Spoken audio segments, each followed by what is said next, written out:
In Memphis, Tennessee, someone is killing prostitutes. Police make an arrest, but a psychic tells a homicide cop he's got it wrong. I knew that he had arrested the wrong man. We knew we had the right man. There was just no doubt about it. Then the killer strikes again. Can the psychic help the cop to catch a psychopath before he kills again and again? It was totally evil.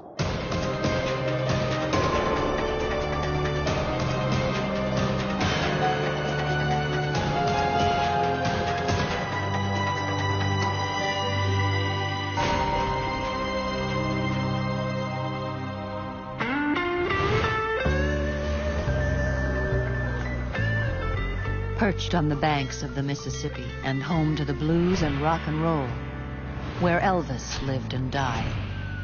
Memphis, Tennessee is one of the most famous cities in America. Memphis is like the capital of the Mid-South. It's completely different from the rest of the state.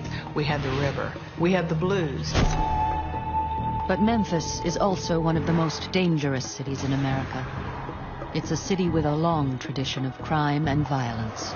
Memphis was always known as a fairly violent river town. In fact, during one period of time in the 20s, Memphis was one of the most violent cities in the United States. Anywhere from homicides to assaults to prostitution to work in the street. There was a lot of drugs. There are parts of South Memphis that you don't want to go. August 15th, 1988. 25-year-old Sharon Denise Moore is working the street in the notorious South Memphis red light district. But her last trick turns deadly. She is shot at point-blank range with a .32 caliber handgun. It's the 95th murder in Memphis that year. It doesn't take homicide detectives long to line up a prime suspect. Two witnesses finger a man named Larry Ward.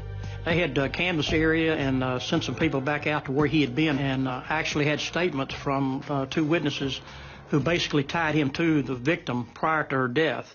And he left with her and came back by himself and had a pistol. Cops soon track Ward down and corner him close to the scene of the crime. After a brief chase, he is quickly arrested. They felt that they had a pretty good case on him, and that's the reason he was charged. The very next day, however, the routine homicide takes a bizarre twist. Carol Pate, a psychic visiting Memphis on vacation, has an unexpected and disturbing vision about the murder, even though that murder has not been made public. I got a vision, intuitive knowledge, if you will, that there was a serial murderer on the loose in Memphis. Hi, I'm looking for Captain. She immediately calls Captain Ken East of the homicide squad. A lot of police departments really don't like to get involved with psychics, but I've always been open-minded. I told him that I had this vision of this serial murderer and that he was stalking and pursuing prostitutes and shooting them. And I told him I had references with other police departments, and if he felt that what I was giving him was important, I'd like to meet with him. There's no reason not to respond to her as long as she seemed like she was on the up and up. Carol Pate uses a technique known as psychometry to connect with her paranormal subjects.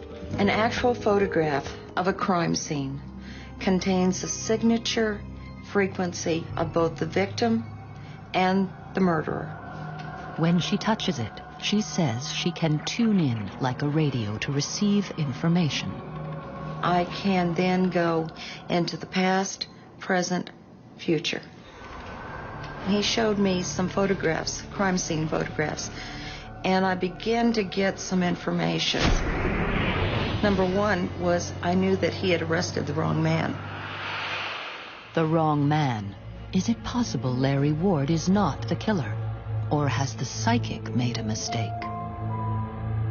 The witnesses had said that he was in there bragging about shooting the girl. So we knew we had the right man. There was just no doubt about it. It didn't really make a lot of sense to him. Nothing to back up the information that I had. And I told her I appreciated it, and if we had anything come up, I'd call her. I felt like I would hear from him again. Ken East ignores the psychic's strange visions.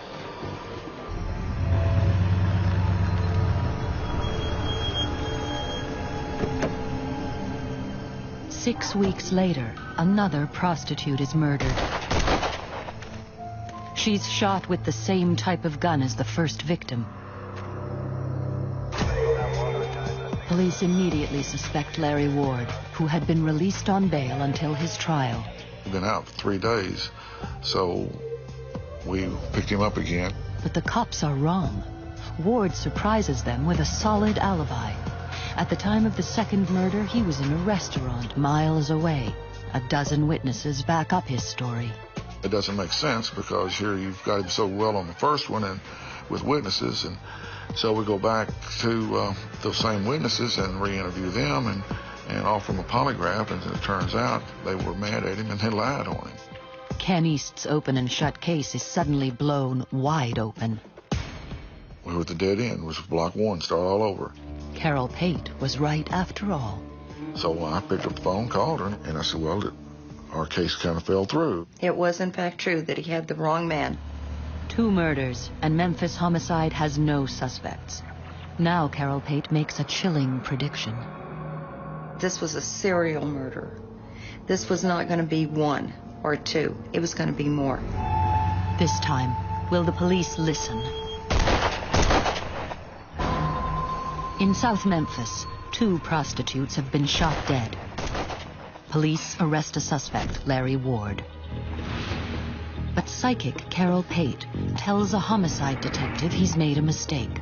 Further investigation proves she's right. It was in fact true that he had the wrong man in custody.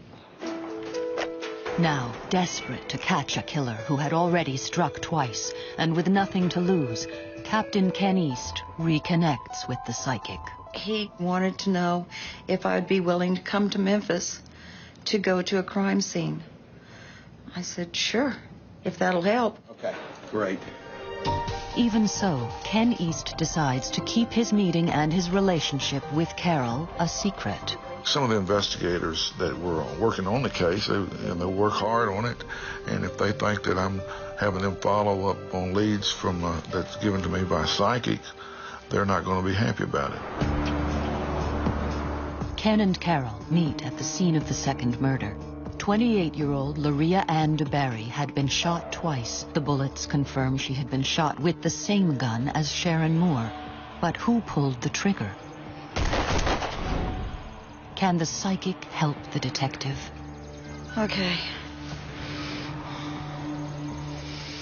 I asked for a photograph of the actual body at the crime scene. And I used that along with the energy of the location where the body had been found. It's right in through here. So that I could then get the energy of the murderer. I was able to see the murderer, to describe the murderer. I saw an Afro-American man in his early 40s. He had a goatee. He had more refined features. Wiry build, 5'8", 5'9".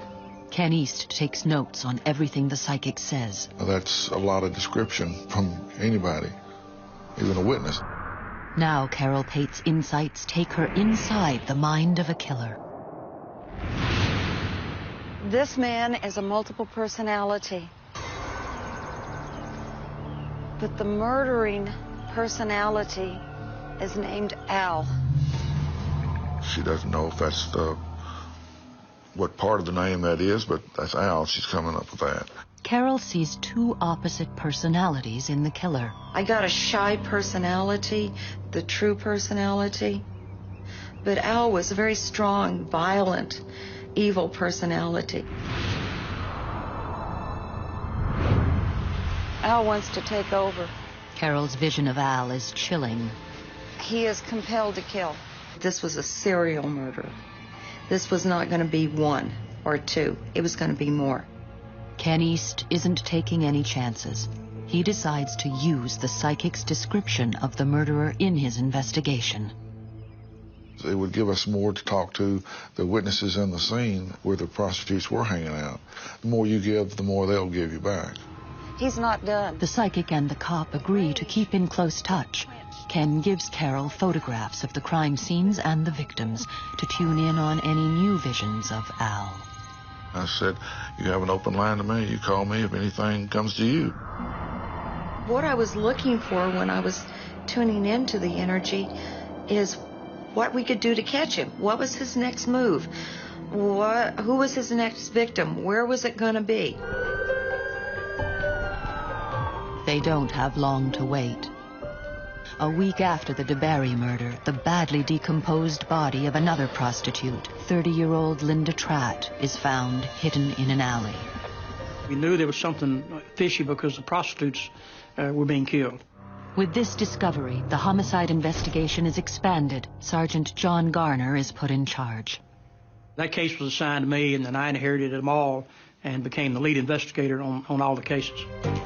With the body count rising, John Garner and Ken East both suspect Carol Pate's prediction is true. A serial killer is stalking prostitutes in South Memphis. We felt sure if we didn't get on top of it that there would be some more bodies found. 10 days later, there is another shooting.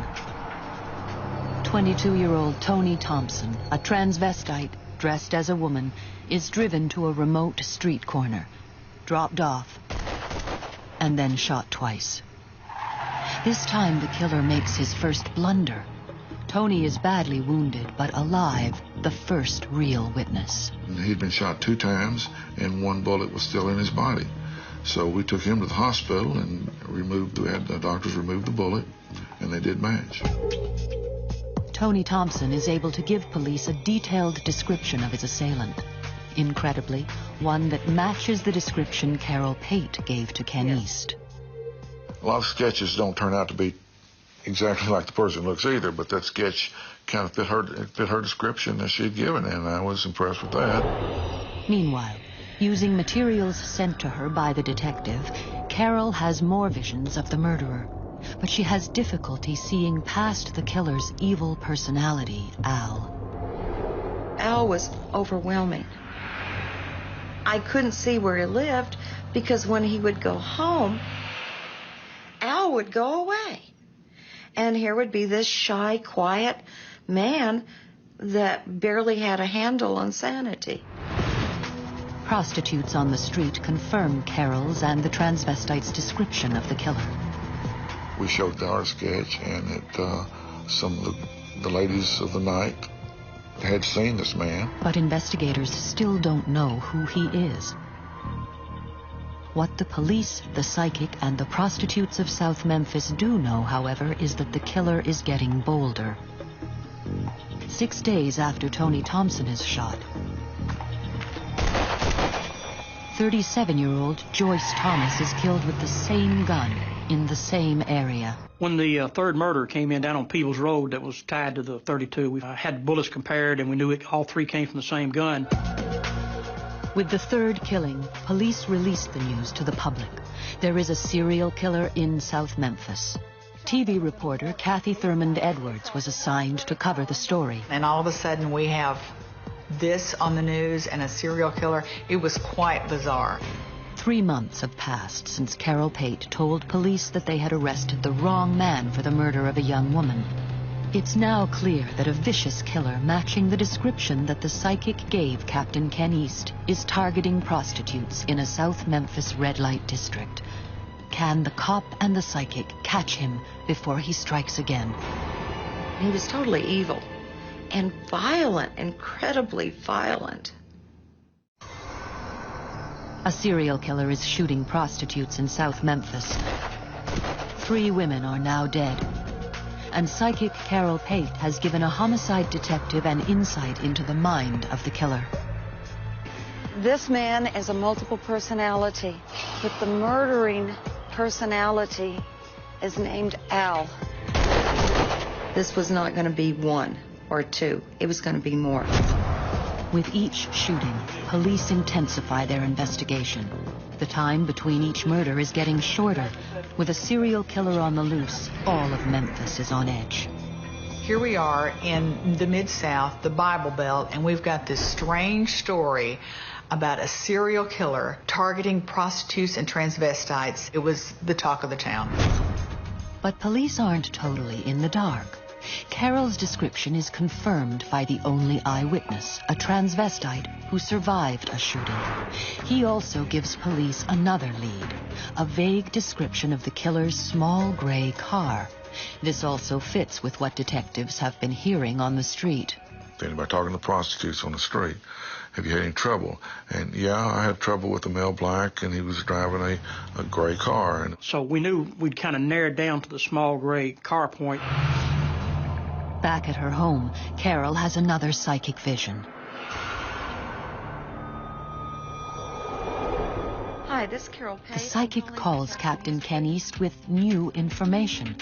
She feels that the killer is about to murder again, but there is a twist. I saw into the future that his next victim was going to be at a stone church in that area where the other murders had occurred. I didn't think we could stop the murder, but I knew that he could be captured because of the stone church.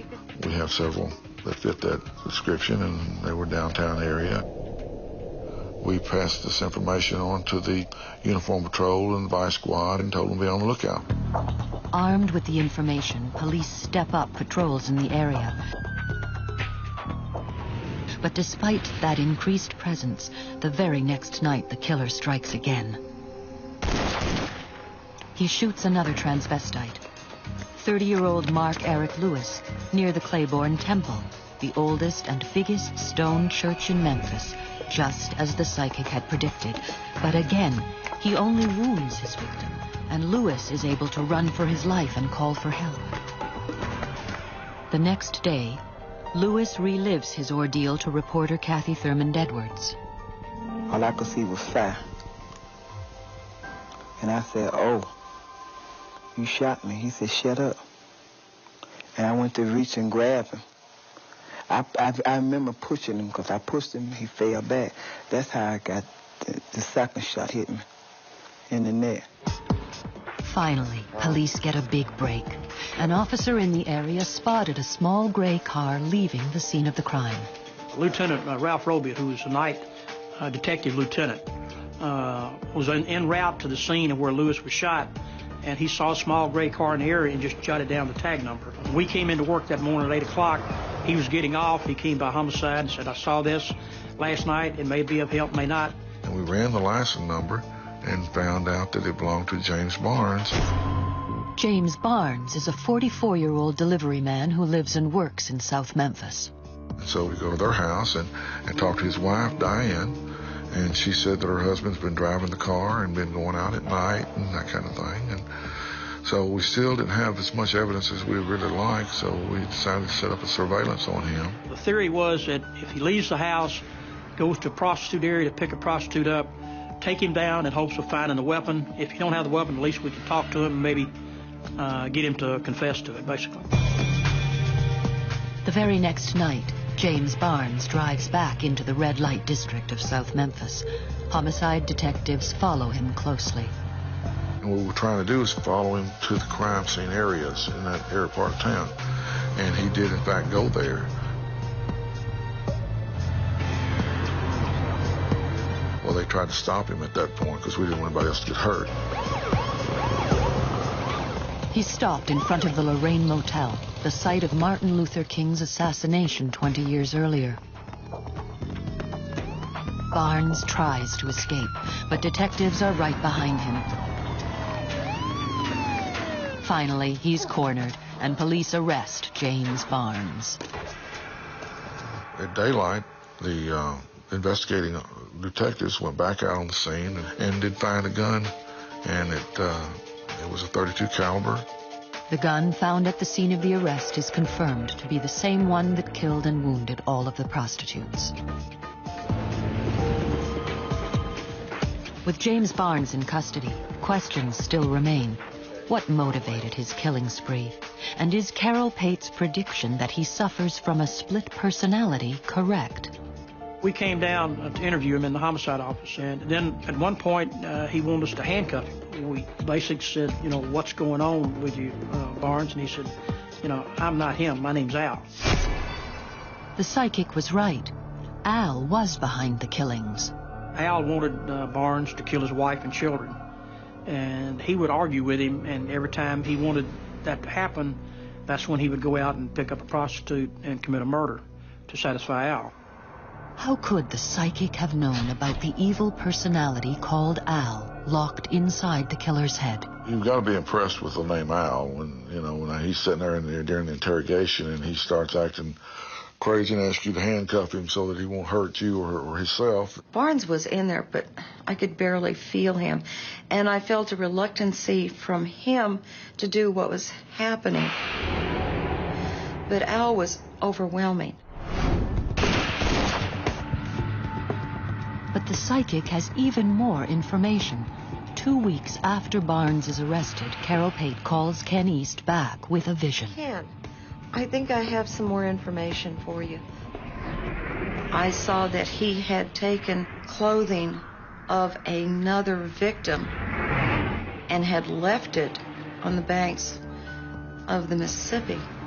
It's between a church, a small church, and the old bridge. Of course, I had no recourse but to send somebody out there at that point. I mean, after I've been dealing with her so long, I had no reason not to. After a search, a detective finds blood-stained clothes exactly where the psychic said they would be. A few days later, the clothes are identified as belonging to Linda Tratt, whose decomposed body had been found 4 weeks earlier. We were all very impressed that we found what we found. There's just one more thing that was tied together as evidence. But the bullet that killed Linda Tratt was never found, so Barnes can't be charged with her murder. Police charged James Barnes with the murders of Sharon Moore, Loria Ann DeBerry, and Joyce Thomas. District Attorney John Campbell prosecutes Barnes in court. You can be a multiple personality and not be insane. You know, if the personality that's controlling you at that particular time knows the difference between right and wrong, he's competent. Barnes eventually pleads guilty to all 3 murders. Today, he is being held in a prison hospital where he will remain for the rest of his life. In this remarkable case, psychic Carol Pate was right about almost every detail. The police did arrest the wrong man. She provided an accurate description of the killer. Wiry build, 5'8", 5'9". She knew he had multiple personalities and that the personality behind the killings was named Al. And she predicted that he would be caught near a stone church. She even made a believer out of Captain Ken East. So any time that you get information that's from somebody that has no reason to know it, and then you find the information is in fact true, you have to be impressed with that. Carol Pate's uncanny psychic visions undoubtedly helped a cop catch a killer who had terrorized Memphis for months. I wanted him caught. That was the important thing. He had to be stopped.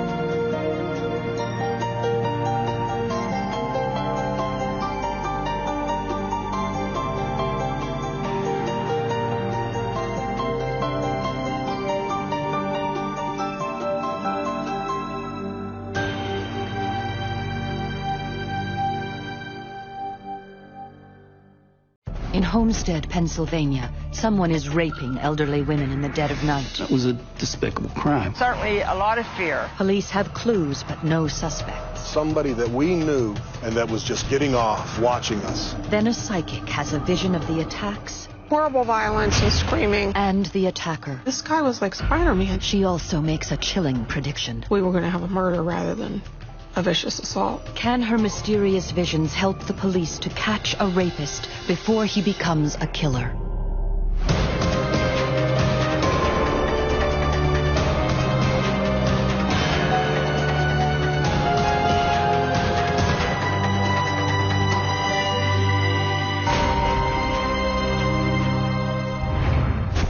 Homestead, Pennsylvania, a small neighborly town on the outskirts of Pittsburgh. You knew the next door neighbors so well, they were like your own family. A town built on steel. Armor for tanks, armor for the ships. We were very much an important part of World War II in Homestead. But in the mid-1980s, U.S. Steel is leaving Homestead, and with it, 15,000 jobs disappear. It sort of was like a death blow to Homestead. And something else is unraveling the fabric of this close-knit community. A rapist is attacking elderly women in their own homes in the dead of night. It's like somebody raped my mother. The first assault took place on August 10th, 1983. An 86-year-old woman living alone is attacked and raped in her bedroom. Detective Tom Hobart is the first officer on the scene. Most people in the town knew each other. If you didn't know them, you knew family members. You knew someone associated with that family. That was a despicable crime. We'd take a lead and we would exhaust that lead. We worked that case for a number of years, and it seemed like at everything we were doing, we were running into dead ends.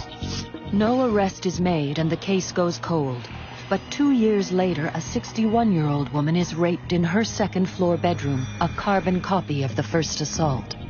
I was born and raised in this town. The first two victims I knew personally.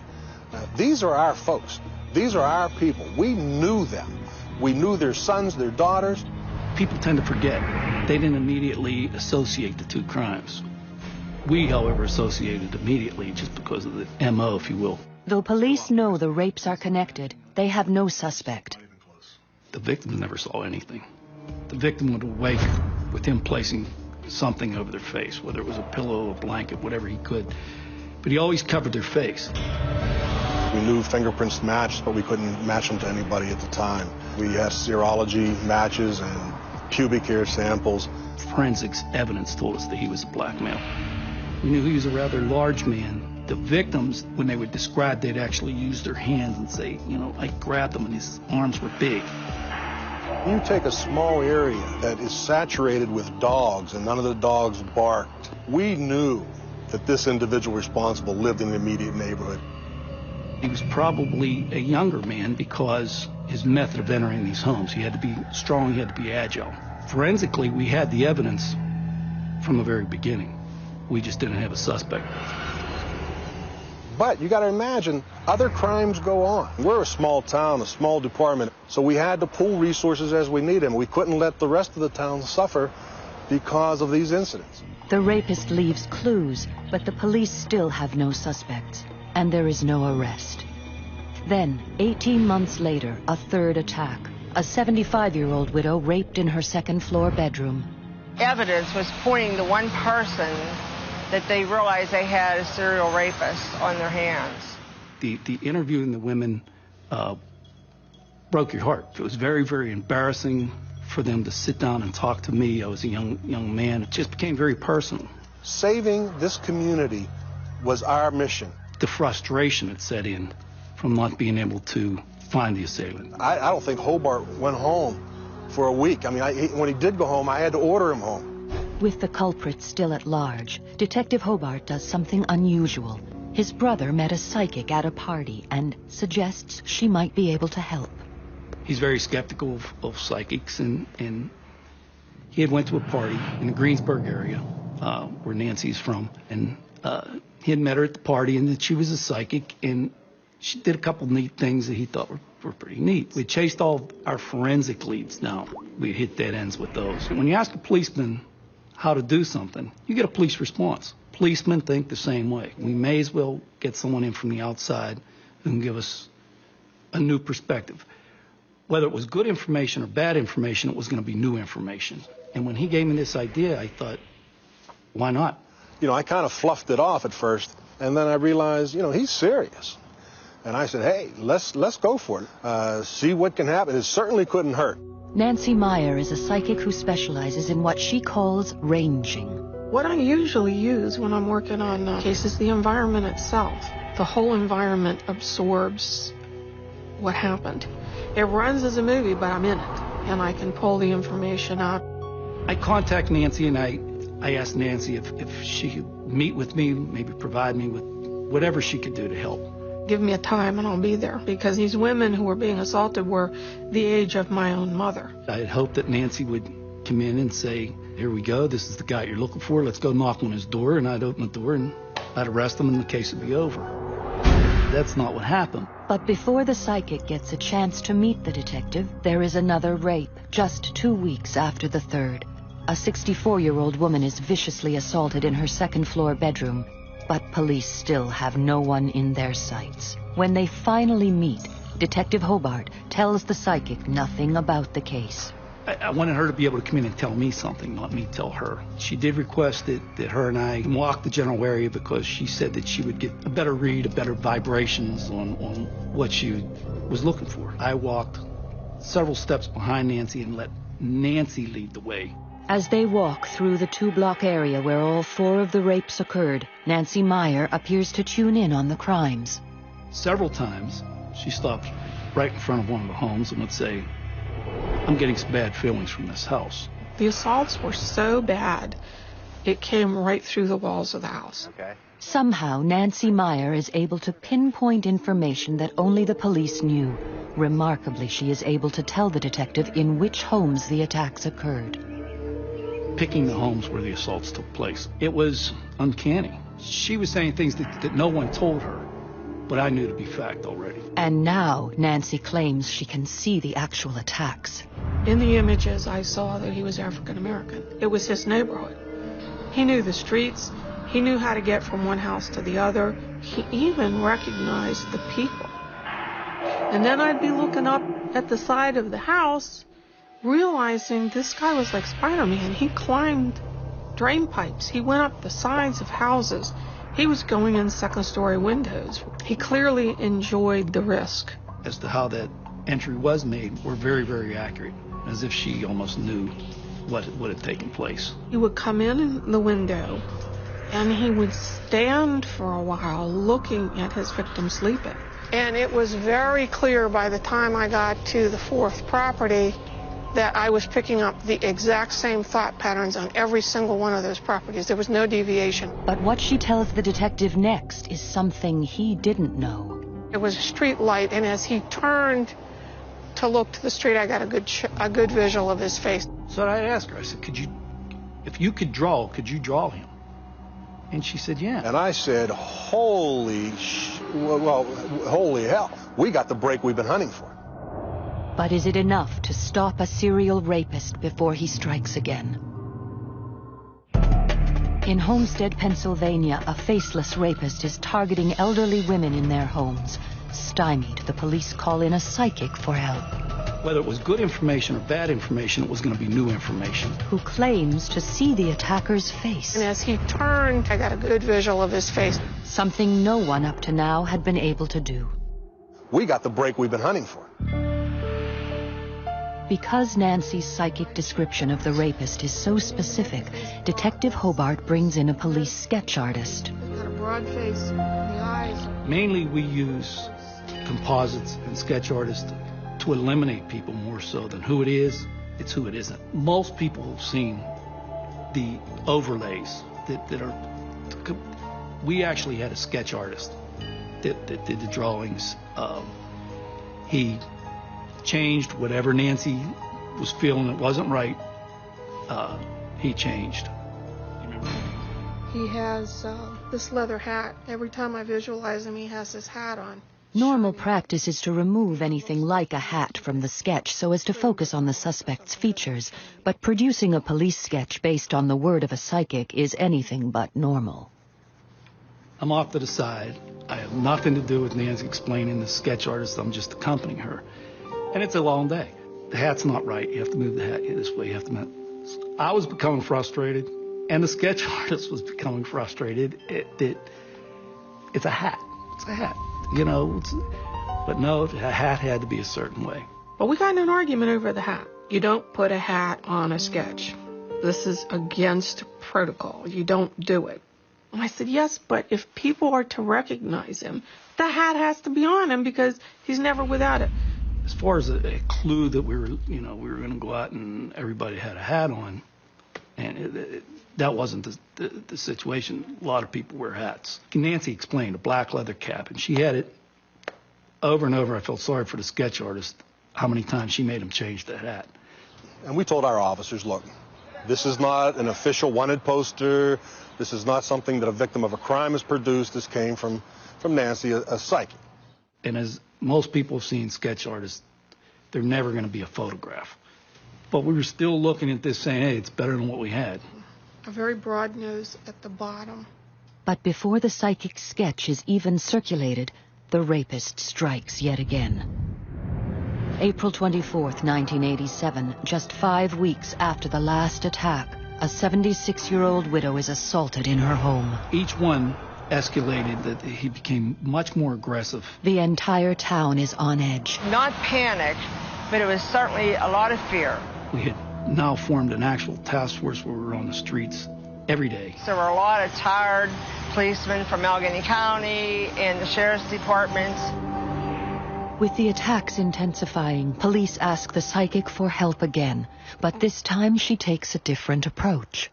And I said, I think we need to get ahead of this guy and start using my abilities to figure out where he's going to target next. And as we crossed over one street, I could pick up this man walking around late at night, checking out when people's lights were going off. And I noticed that he was on this street quite a bit. And I said to Tommy, this has to be near where he's living, because I keep sensing him. And what the psychic says next is the last thing that police wanted to hear. Nancy said, we have to get this guy. We're going to have to get him soon because we were going to have a murder rather than a vicious assault. And with the psychic's next revelation, the investigation takes an astonishing turn. And I felt him checking a house out particularly closely. And she said, this is not one of your victims, but I'm getting some bad energy coming from this house. Do you know who lives here? There was no indication of the house that who lived there. There was no special signs on the door or anything like that. It looked like any other house in the neighborhood. So when she picked that out, it raised the hair on my neck, because there was no reason for Nancy to be able to pick that particular house out and not knowing anything about the resident of the house. However, I knew that that was a relative of the chief's. For Police Chief Kelly, the case has just become up close and personal. He takes the psychic's warning seriously and stakes out his grandmother's house. I got my German Shepherd. Tell him to come on. Bring it on. And when you're sitting there in the silence waiting for something brutal to come in, you knew that probably it was going to be a life or death situation. You're aware of every single sound in the night. You can hear your heart pound. The adrenaline takes over. And you're crushed when any of these ladies are victimized the way they were. And it's personal. But the chief's grandmother isn't the next to fall prey to the rapist. 2 weeks after Nancy's chilling prediction, on a hot June night, an 86-year-old woman living just yards from the chief's grandmother becomes victim number 6. I was devastated. It was at a lady's house who shared the same alley and the same ethnic last name. In fact, they were related. It was like, ha ha, I know you're here. I can still do it. Despite working night and day, police appear no closer to capturing this elusive predator. Many times, I would get up out of bed, come to Homestead, hide in an alley, sit in a car, sit on the side of the road, hoping that I would see something. The police were passing out boat horns for the women, 200 of them in fact, so that they could blow a horn and at least have the police come, because they were loud horns. They were advising people to buy dogs. We were doing everything humanly possible. The residents were living in a lockdown fear. It wasn't a community that has whole house air conditioning. It was hot. It was summertime. It was blazing hot. They couldn't open a window and put a fan in the window for fear that someone would crawl through that window. They lived in jail while the perpetrator was probably walking around watching us. And we had to catch this guy. I was riding up the hill and I saw this elderly lady that I knew carrying some grocery bags up the hill. And I stopped and I said, come on, get in, I'll ride you home. It's just too hot. And you shouldn't be walking this hot day, you know. It gave her a little bit of hell. And when I dropped her off at her house, I personally had said to her, check your windows and just be careful. And she says, okay, you know. I just walked into the station, and Chief Kelly said, we had another rape yesterday. And I said, oh, man, like, who was it? And he mentioned the name, and it was a lady that I had taken up the hill. Despite the mayor's warning, on August 25th, the 76-year-old lady became the 7th victim. It was 2 months after the 6th attack, but this time the violence has escalated to a dangerous level.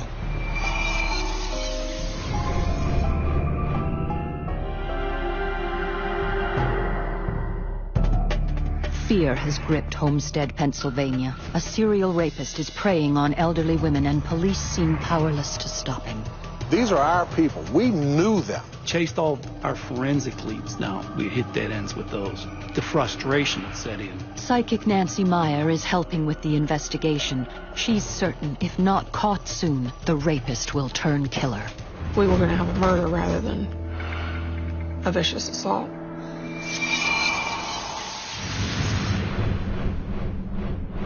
At the scene of the last rape, they had found a large knife on the steps of her home that he had threatened to cut her throat if she didn't stop fighting. We were convinced 100% that we were dealing with somebody that we knew and that was just getting off, watching us. But it was, again, looking for that proverbial needle in a haystack.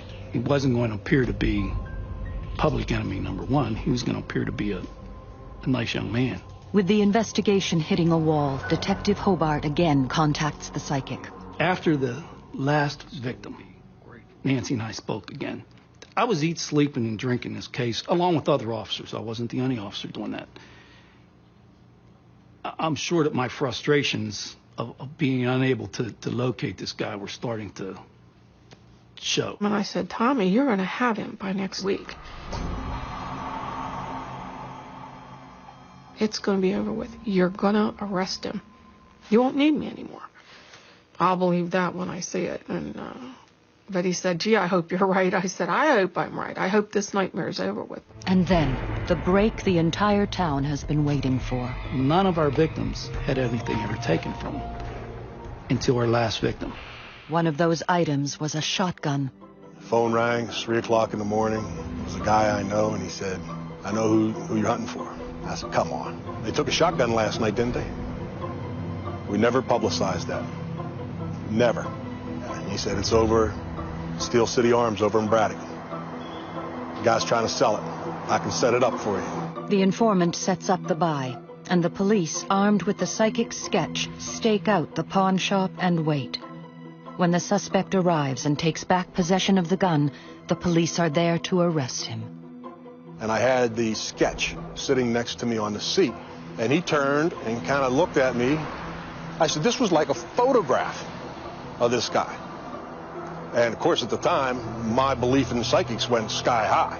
When he did return and when he did take back custody of the shotgun, they were there to arrest him on a charge of receiving stolen property. And to this point, they didn't have his fingerprints. We brought him into the police department, Mirandized him, his rights, rolled his fingerprints. We had a district attorney there advising us to make sure that every move we made was calculated, that there's not going to be any mistakes. This man is going to go to trial. There's not going to be any motions to suppress. There's not going to be any technicalities to walk on. We called a fingerprint expert. When he compared the prints, he just looked up and said, gentlemen, it's over.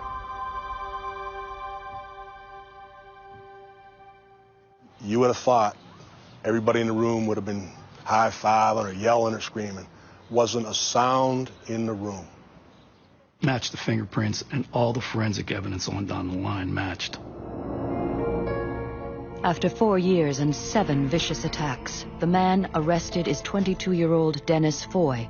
Unemployed, Foy lived with his parents on the same block where one of the rapes occurred.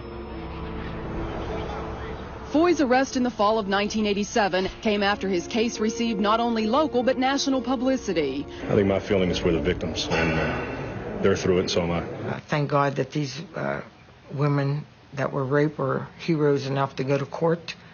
You saw 3 widows and a woman who had never married, who had told police she in fact had been a virgin, a 76-year-old woman, had to testify in detail.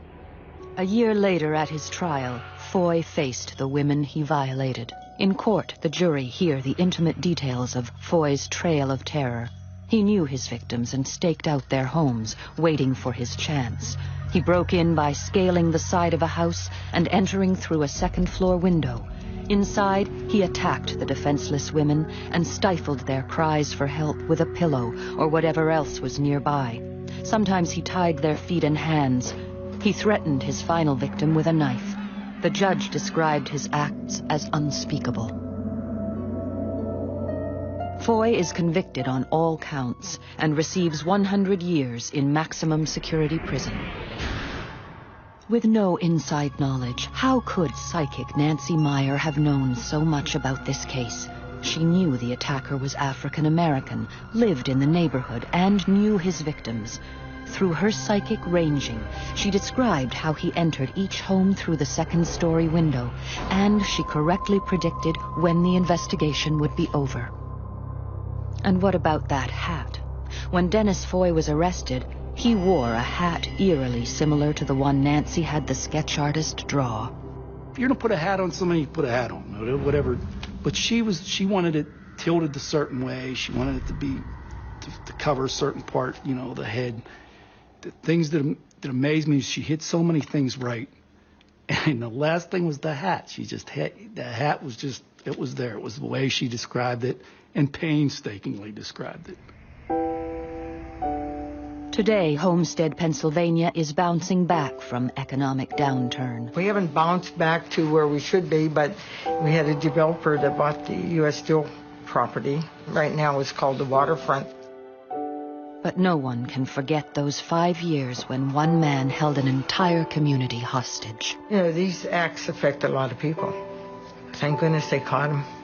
Who knows what the next step might have been. You'll never lose that feeling, You'll never lose the feeling that you could have done more for these people.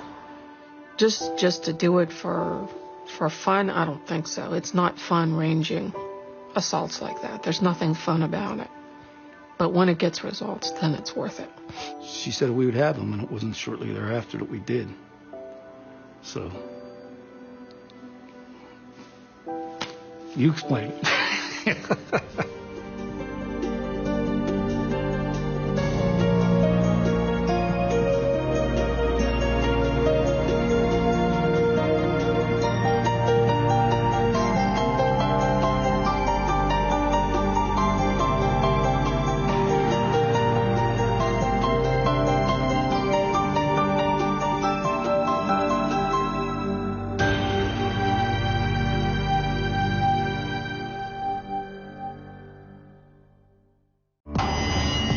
A Vancouver area nightclub owner vanishes into thin air. I felt something was very, very wrong. Police think he's fled town for a new life under a new identity. He's probably someone who has gone missing and does not want to be found. But a psychic sees things differently. I felt that there was foul play. And his fiancée refuses to believe he'd ever leave her. It's like he was like the closest person to me. No way. Can a psychic help a desperate woman solve the mystery of what happened to Bill Rudy? I certainly didn't feel like he slipped in the bathtub.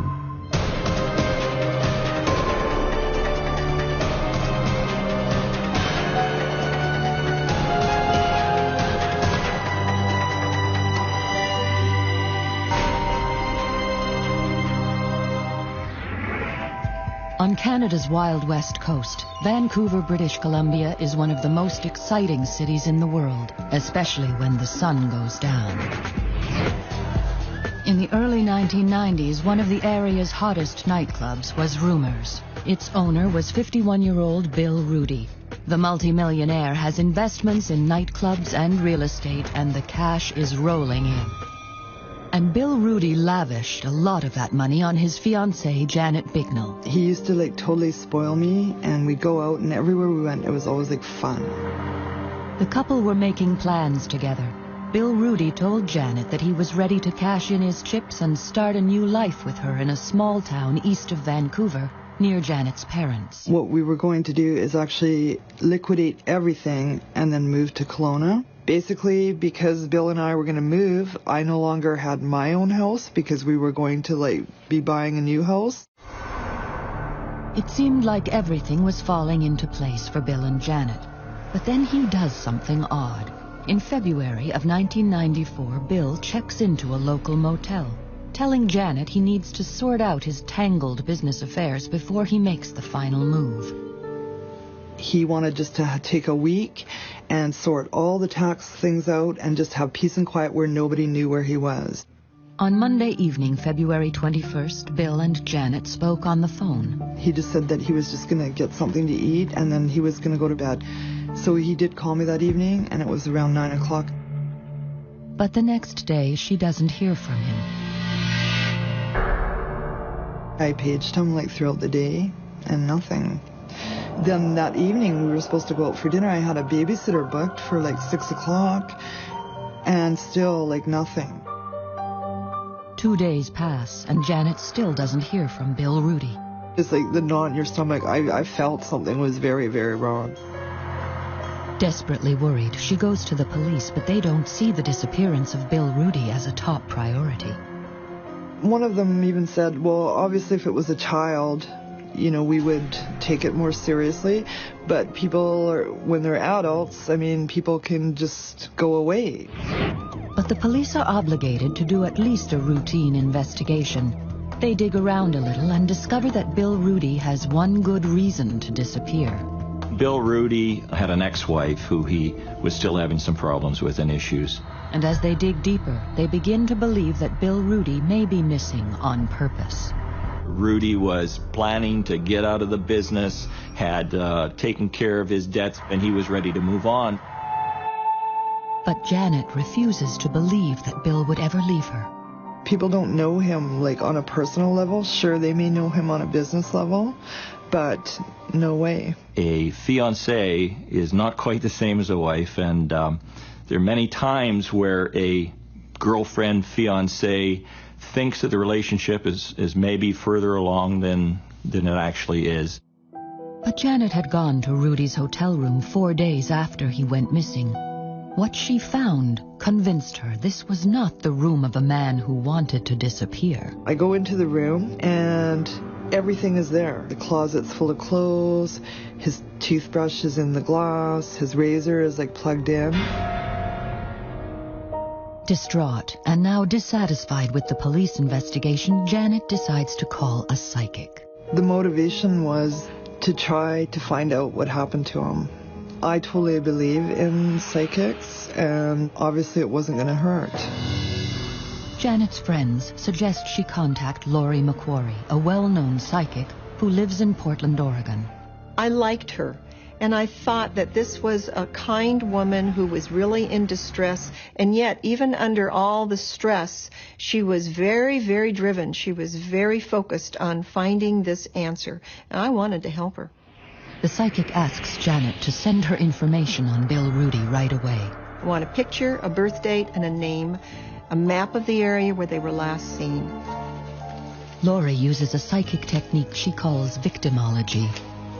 I can sit down and just looking at that picture, it's just focusing and allowing it to flow. And I get a story. I get a total story. And I just start writing. And the story Lori is getting about Bill Rudy is deeply disturbing. If I weren't a psychic, I would be going, well, gee, this looks like a businessman. And what came through was, we have two people here. We have a man who presents himself as being the honest businessman, and then we have the hidden side. How do you tell this poor girl that her missing fiancé is a really nasty man and I don't like him? But I said it. I didn't want to believe her. Half of me is still skeptical. Well, okay, it's a psychic. It's not science. When I said this is a bad man, I believe I recall her saying, I know. He's not perfect. To Janet, Bill is the man she loves and plans to marry. But the psychic is onto something. The police have discovered that in his business life, Bill Rudy did have a hidden side. Bill Rudy used a number of aliases in the past, mostly to cover on somewhat shady business deals and houses and mortgages and things. But it showed that he was not above manipulating and fudging the rules. And Janet did know Bill Rudy had secrets. When they first met, he lied about his real name. He told me his name was John Andrews. The reason he was using these names is so that his ex-wife couldn't track him, and I totally believed him. A person who uses aliases is not the most honest person in the world, usually using those aliases to his advantage, to someone else's or the government's disadvantage. But Janet is desperate to find out what happened to the love of her life. Now it seems the psychic is the only one who can help her. She gave me positive encouragement. She was always available. I talked to her like many times throughout. Not only has the psychic sensed that all is not what it seems with Bill Rudy, now she gives his fiancée some truly chilling news. I knew he was gone. It's kind of like they say in the search and rescue world, it is no longer a rescue, it's a recovery. You know, to me, he still could have been missing, but Lori said no, he's gone. If the psychic is right, how did Bill Rudy die, and where is his body? Near Vancouver, British Columbia, nightclub owner Bill Rudy has vanished without a trace. The police think he's hiding and doesn't want to be found, but psychic Lori McQuarrie senses he's dead. I knew he was gone. Janet Bignell asks the psychic to come to Vancouver and help to solve the mystery of her missing fiancé. It was like two forces coming together. She was anxious for me to come up, and I was hoping to put a piece to the puzzle. Desperate to find Bill Rudy, for Janet, no price is too high. But Lori surprises her. And I wouldn't have cared how much it cost, and she said no. She said, I don't take money for missing people. And I said, well, why not? And she goes, because then I would lose my gift. But Lori does have a strange request. She asked me to make a reservation at the hotel and in the same room from where Bill went missing. Part of victimology for me is once I've gotten the initial facts, then if it's possible, I want to follow a physical route. I want to see physical surroundings that this person lived in or were around. As soon as Lori arrives in Vancouver, she heads straight to the hotel. She checks into room 206, the room in which Bill Rudy stayed. As I sat in the room, I could feel myself looking at maps on a bed, looking at papers, contracts, all the things that assembled his world. In the room, alone, Lori tunes in again to Bill Rudy's fate. Not only is he dead, but she believes he's been murdered. I felt that there was foul play. I certainly didn't feel like he slipped in the bathtub. That was very painful for me to hear as well. She wasn't all that shocked when I told her that I thought he had been murdered. I think, again, this had been simmering someplace in the back of her mind. But the Royal Canadian Mounted Police aren't interested in working with psychics. In their eyes, Bill Rudy had deliberately disappeared. You really can't take it to the homicide squad unless you have fairly good evidence that it's a homicide. In this case, we did not have a crime scene or a body. Nevertheless, if the psychic is right, what did happen to Bill Rudy? Janet has her suspicions, and they all center around Rudy's business partner and Rumor's manager, David Lowe. Bill didn't trust him anymore. In a ploy to hide money from his ex-wife, Bill Rudy had put the Rumors nightclub in David Lowe's name. In return, Lowe had been paying Rudy $5,000 cash a week for over 2 years. But just before he disappeared, the payments started coming up short. It was the first time that Dave Lowe had not come up with all the money. He's like stalling him and giving him a lot of excuses. Janet Bignell's word is not enough for the police. They need concrete evidence. For that, she hires Ozzie Caban, a private investigator, to watch and follow David Lowe. Based on undercover operations, based on street talk and everything else, that was the guy of interest to us. But even Ozzie can't uncover any new evidence, and Bill Rudy's secret life doesn't help.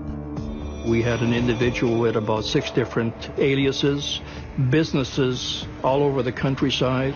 We realize that we're dealing with a situation here that, shall we say, is a little shady, a little on the dark side. None of that, however, matters to Janet. All I wanted to do is find out what happened to him. To do that, she asks the psychic and the private eye to join forces. Maybe they can solve the puzzle of what happened to her fiancé. And Lori thinks the best place to start is at the nightclub. She wanted to see if she could feel Bill's energy, and I was scared to go. Ozzy thinks it's too dangerous for Lori to go alone, so he sends an undercover off-duty police officer to protect her. Lori and the cop shoot pool, but her mind is not on the ball. Her psychic senses are telling her details of Bill Rudy's death. I immediately knew that I was on the right track. Bill Rudy had died here. I knew it. I knew it beyond a shadow of a doubt. She says she can see how Bill Rudy died. And she says it was a brutal murder. I felt that there had been a blow to the back of the head. I didn't feel like he had a one-on-one confrontation knowing it was coming. I think it was up behind him and total surprise. If Bill Rudy has been murdered like the psychic says, was it his business partner? And where on earth is Bill Rudy's body? The psychic believes his body has been dumped in the woods. What I felt was really surrounding him as, laying there in whatever state he was in was definitely rural. So Lori and Janet hit the road in search of Bill Rudy. She wasn't familiar with the area at all, and yet she's the one telling me which way to go. Yes, I felt the sense, go left, go east, and that's what we did, and it felt right. We kept driving, and she said, "Don't worry, he's going to be found." And looking at the map, and she says, "I believe he's in the back of Harrison area." Psychic Lori McQuarrie has never been to British Columbia before. Yet she marks an area on her map, sensing that Bill Rudy's body lies in the mountains to the east of Vancouver. Whatever I pointed to, I felt strongly about it. And the problem always is, usually people aren't dumped on a sidewalk. They're dumped in acreage. In fact, the area Lori circles is the perfect place to hide a body. It's vast, rugged, and remote. They drive all day, but the psychic can't seem to zero in on the exact location of his remains. I didn't think we were going to find him that day, but I would have been pretty excited if we had found his glasses or his jacket. Though they come away from the wilderness empty-handed, the psychic is convinced her vision of Bill Rudy's fate is right. But 2 weeks later, there's another twist in the tale of Bill Rudy. His van is found, abandoned at Vancouver Airport. For the police, it's further evidence that he wanted to disappear. And they said, well, we've located his vehicle. We found it at the airport. So obviously he's left the country. You find a vehicle there, and that's a pretty good indicator that he's gone to the airport to leave. But when Janet picks up the van, what she discovers tells her it wasn't Bill Rudy who drove it to the airport. The music was totally loud. Okay, well, that's not Bill. And totally on a radio station that Bill, it was heavy rock or something, and just really, really loud, right? And it's I had an eerie feeling driving that van too, right back to Surrey, so. Has Bill Rudy been murdered? Or has he vanished of his own accord to start a new life under a new alias, as the police suspect? At great cost, Janet remains convinced her fiancé would never leave her, and she continues to search for him. I just stopped working until I could find out what happened to Bill. So I lost my career. Ultimately, I was evicted from Bill's house with 3 days notice, and I spent all my money. And I remember my dad said to me, you can spend the rest of your life going through the bush looking for him, and you may never find him. And so I was coming to that point, and I never thought he would be found. Months and then years pass, and the case cools and finally goes stone cold. Then, On September 27, 1996, 2.5 years later, a logger makes a grisly discovery. And I looked over and I couldn't believe it. I found a skull. Suddenly, the Bill Rudy case is red hot. 2.5 years after Janet Bignell's fiancé, nightclub owner Bill Rudy, disappeared, there's a new twist to the story. In September 1996, a logger working in thick forest in the Harrison Mills area east of Vancouver stumbles on the unexpected, a human skull. Psychic Laurie McQuarrie says Bill Rudy's been murdered and his body has been dumped in Harrison Mills. I felt that there had been a blow to the back of the head. Will she be proved right? The logger immediately contacts the RCMP. They find a suspicious crack on the back of the skull, but nothing to identify whose skull it is. The skull is shipped to a crime lab for DNA analysis. Because of a huge backlog, it would take almost 2 years for the tests to identify the remains. But when the result came in, incredibly, they confirmed the skull belongs to Bill Rudy. Psychic Laurie McQuarrie was right. Bill Rudy had been buried in the exact area she marked on a map 4 years earlier. Whatever I pointed to and drew a circle on, I felt strongly about it. What police thought all along was a missing person case is in fact now a murder. Forensics showed Bill Rudy was killed by a blow to the back of the head, again, just as the psychic had predicted. I could just feel it, like almost Bill was staying there not expecting it.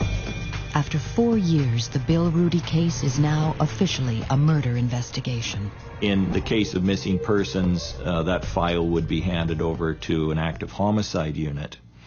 And they would then take over the investigation, review the file, and start over again. And the first person the RCMP call is Janet Bignell. Said that human remains had been found through DNA, have been positively identified to be William Rudy. And that's exactly the way he told me. It's really cold. But she's not prepared for what happens next. He brought another police officer in there, and then they started recording it. And then ultimately, as time went by, I found out that part of that was because now I was actually a suspect. I couldn't even believe it. But the person the police are most interested in is Bill Rudy's business partner, David Lowe. Mr. Lowe told investigators originally that everything was okay, that Mr. Rudy had been paid up and now Mr. Lowe was inheriting the business. It didn't take investigators very long to realize that Mr. Lowe had said things originally that were not true. But with no crime scene, no weapon, and a very cold case, proving that David Lowe killed Bill Rudy isn't going to be easy. What police do know is David Lowe's lifestyle had changed dramatically since Rudy disappeared. He was making tons of money, and he didn't invest it back into the club. He went on, 2 or 3 cruises a year, Mercedes, race car. Lowe's high-rolling lifestyle had caught up with him. He had defaulted on the mortgage and lost the Rumors nightclub. David Lowe was now working as a car salesman and herding for cash, so the police decide to exploit his weakness. The body was a car salesman, not very good at it, apparently, so not a whole lot of income. So when he realized he could regain some status, some power, get some money, he was just prime for the bait. He wouldn't have been thinking after so many years that now he was becoming a target of a sting operation. 3 years after police confirm Bill Rudy was murdered, an undercover officer known as Jason meets and begins to form a relationship with David Lowe. Jason was tasked to befriend Mr. Lowe and slowly gain his trust. Jason convinces Lowe that he's a gangster and tells him he can make big money if he can prove that he too is a bad guy. Finally, David Lowe tells Jason what he wants to hear, that he killed a man. With that admission, Jason tells David Lowe he can now meet his boss. You've told me a story about a murder, so you got to tell it to the boss to impress him. So he knows that he's not going to make the big money, he's not going to get any status or power till he's in. And this is do or die for him. It's the job interview. At that meeting, Lowe admits to killing someone. I whacked the guy. I hit my partner with a hammer. They got the confession and they got it on videotape. After a 6-month sting operation, undercover cops arrest and charge David Lowe with the murder of Bill Rudy.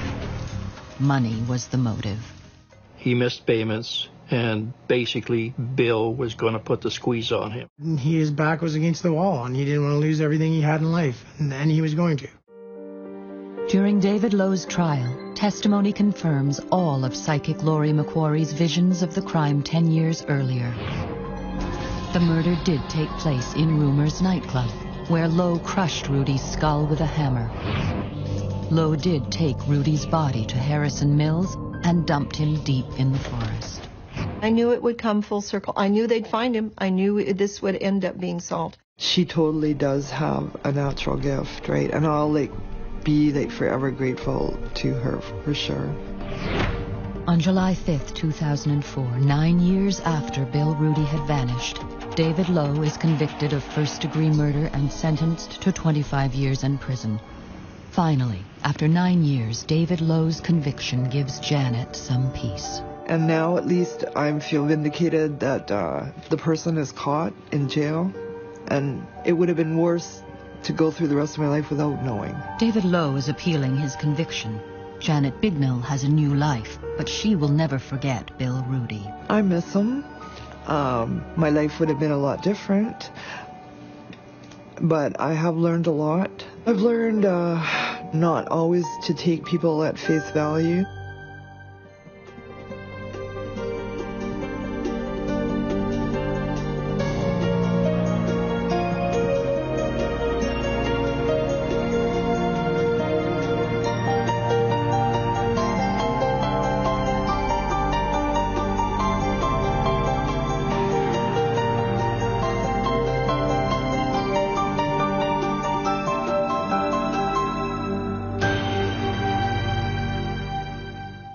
It's the summer of '79, and someone is sexually assaulting young women in a Virginia college town. We concluded that we had a serial rapist. People were scared to death. Investigators have little to go on. We were desperate. We wanted any help we could get. Under the gun to solve the case, the police turn to a psychic. This rapist is apologizing to me. There's obviously some powers at work there. Oh my gosh, well, what are we into? Will the psychic help the police to stop a serial rapist before he becomes a serial murderer?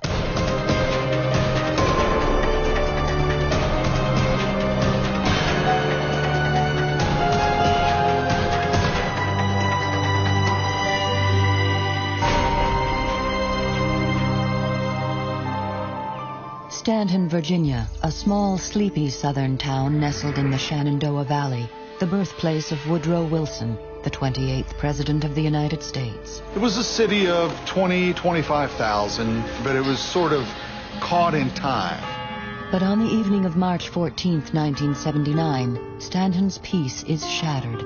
A knife-wielding rapist attacks a 22-year-old student in her room at the local college. It is the first in what would be a string of violent sexual assaults. Stanton Police Department. I just remember getting the call, and the lady was very hysterical and upset, which, of course, anyone would have been going through that. I just remember how I felt so scared and helpless. My main thing was to try to keep her calm until a police officer could arrive. Detective Ronnie Wiseman is put on the case. Our first rape was very unusual because we had very few rapes at all. And this one seemed to be rape from a stranger. All police have to go on is a composite drawing of the assailant based on the victim's vague description. Then, 2.5 months later, a second rape, only blocks away from the college. Again, few clues for the police. Person came in a window on each one. He used a knife, and he had a stocking mask on. And so our best description was height and weight, race. Was about it. Both victims described their attacker as a large African American. But because of the mask, they can't see his features and he leaves few clues. Ray Robertson is the prosecutor for the city of Stanton. Back in 1979, we didn't have DNA evidence. Any foreign hairs, any semen, any saliva, anything like that we found on them, we could get the DNA on that now. We couldn't do that back in 1979, and so it's a very different game when it comes to solving crimes now from what it was back then. We just had no evidence. With a violent rapist on the loose, the whole town is on edge. For something like that to happen around here was a really big deal. That kind of stuff just didn't happen in Stanton. It made me be much more aware. Any place I went, I was always checking, being more cautious. During that particular time, women were kind of afraid to walk streets at night alone, especially in the college area. All the windows were down and locked. In a town where serious crime is all but unheard of, the pressure on local police for results is immense. The community was actually in pretty much of an uproar. I was following the news in the newspaper daily, especially on this case, because there was so much turmoil. I would say, wow, I don't envy the police officers that's working this case, because it's got to be tough. Everyone that you would come in contact with, regardless of what you were doing, wanted to know how the case was going. Then, driving by a construction site, the victim of one of the rapes spots the man she thinks attacked her. One of the victims said, that's him. That's him. There's no question about it. Police arrest the man, but they soon realize the case against him is flimsy. The guy wore a stocking mask. How can you make an identification of a suspect that has a stocking mask on? I think everyone knew that it was not right. He had been convicted of minor offenses that were very different from the type of offenses that a rapist usually commits, and I really didn't think he had done it. No sooner is the first suspect released than the other rape victim names a different man. A man she vaguely knows, and he too is arrested. He actually flunked a polygraph test, so on the basis of the victim identification and the polygraph results, he was arrested. Everyone seemed to say, oh boy, we got the guy. We can relax a little bit. But the police don't relax for long. Less than a month later, a third attack, just like the first two. Wearing a stocking mask and wielding a knife, a man climbs through a window and rapes a 32-year-old woman. All this while the investigators' prime suspect is behind bars. The second person that was arrested was in jail when the third incident happened. Really didn't think we had two people doing these acts. The suspect is released. It's very sad. The police were scrambling to get an arrest in the case. Women were on edge, and we were getting a little frustrated and maybe a little antsy, too, to solve some of these things. With 3 identical attacks, police believe, unless stopped, the man will almost certainly rape again. We realized after about 2 or 3, we had a serial rapist. This is something that was very new. We'd never had anything like this. Under intense pressure, Detective Wiseman calls in Special Agent Darrell Stillwell of the State Police. You had a person that was operating within about a 5-block area. There were all types of sightings, window peepings, entries into houses, burglaries, thefts of small items. The perpetrator's rapid escalation from petty burglary to violent rape makes police fear what he'll do next. The possibility that something will go down, a resistance that will cause a homicide. There's always the possibility of that. Then, 6 months after the rapes began, a chance event changes the whole course of the investigation. Psychic Noreen Rainier arrives in town to give a talk at the local college about ESP and the paranormal. I had been teaching at Blue Ridge Community College, and at the very end of my lecture, a young lady stood up in the audience and asked me if I would do a public service. I said yes, and she told me that there had been a rapist in the town, and her sister had been one of the victims, and if I could hold her ring and see if I picked up anything. Noreen uses psychometry, a common psychic technique. It seems that object has memory or goes beyond memory, and I can see images in my head. Noreen holds the victim's ring while the student records her response. And I remember holding it and picking up several pieces of information that came into my mind. She had a tape recorder and was taping it. Despite knowing nothing about the case, Noreen immediately connects with the horror that is gripping the town. I felt this small, peaceful, beautiful community was terrorized, certainly the women, because of this rapist attacking again and again. Noreen also claims to see details of the actual crime. I remember seeing a stocking mask over. Desperate to see her sister's attacker brought to justice, the student takes the tape recording of the psychic to the police. Stocking mask. The cops are doubtful at first, but agree to listen to the tape. Like the student, they are impressed with what Noreen has to say. Noreen told us this guy had used a stocking mask and a knife in all his rapes. All the things that the victim had told us that never were reported in the media. Well, we were sort of in disbelief. How does she know this? Because these things weren't out. On September 2nd, a fourth woman is raped. The victim, a young woman who was babysitting for friends. And then, a few weeks later, the rapist, wearing his trademark stocking mask, strikes again, this time a 23-year-old woman. The public image of the Stanton Police Department plummeted. It was a worst-case scenario. With the attacks becoming more frequent and more brazen, the cops are willing to try anything, even a psychic. We were desperate. We wanted any help we could get. Dabbling in the paranormal to solve a crime is not conventional police procedure. We had no idea what we were getting into, and it was very new.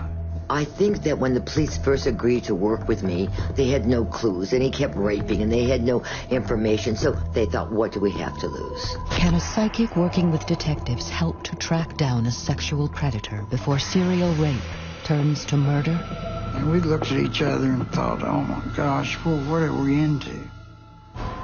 In the summer of 1979, a violent sexual predator is haunting Stanton, Virginia. We concluded that we had a serial rapist. 5 violent rapes have been committed by a mysterious masked man carrying a knife. With few leads, the police have all but hit a wall. The public image of the Stanton Police Department plummeted.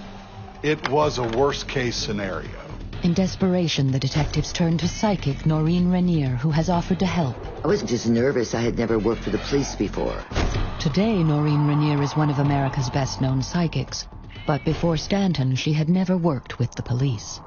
So my own concern was, will my mind be able to do what they want? The first thing investigators do is take Noreen to the home of the third victim, the sister of the student Noreen had met. We just let her go. Didn't say a word like, yeah, you're right, or no, you're wrong, or anything. We didn't chat. We just went, hello, hello, and I started working. We took Noreen to this house. About halfway up the steps, she said he came in that window right there. The rapist had climbed into the window and had touched the banister. Noreen's vision uncannily matches what the investigators already believe. We found a ladder laying in the yard, and we came to determine that the person went in a upstairs side window. These things had never gotten out. How could the psychic know something that hadn't been released to the public and the media? When he opened the window, in order to get in, he just had to sort of jump to the banister. That banister had given police the one hard piece of physical evidence they have. They'd gotten a real good palm print where he had to grab the banister. Walking through the home, Noreen's paranormal visions of the attack come thick and fast. He was already waiting for her when she got home. They said, show us. She pointed to a room and said he was waiting back in that room for the victim to come home. That was true also.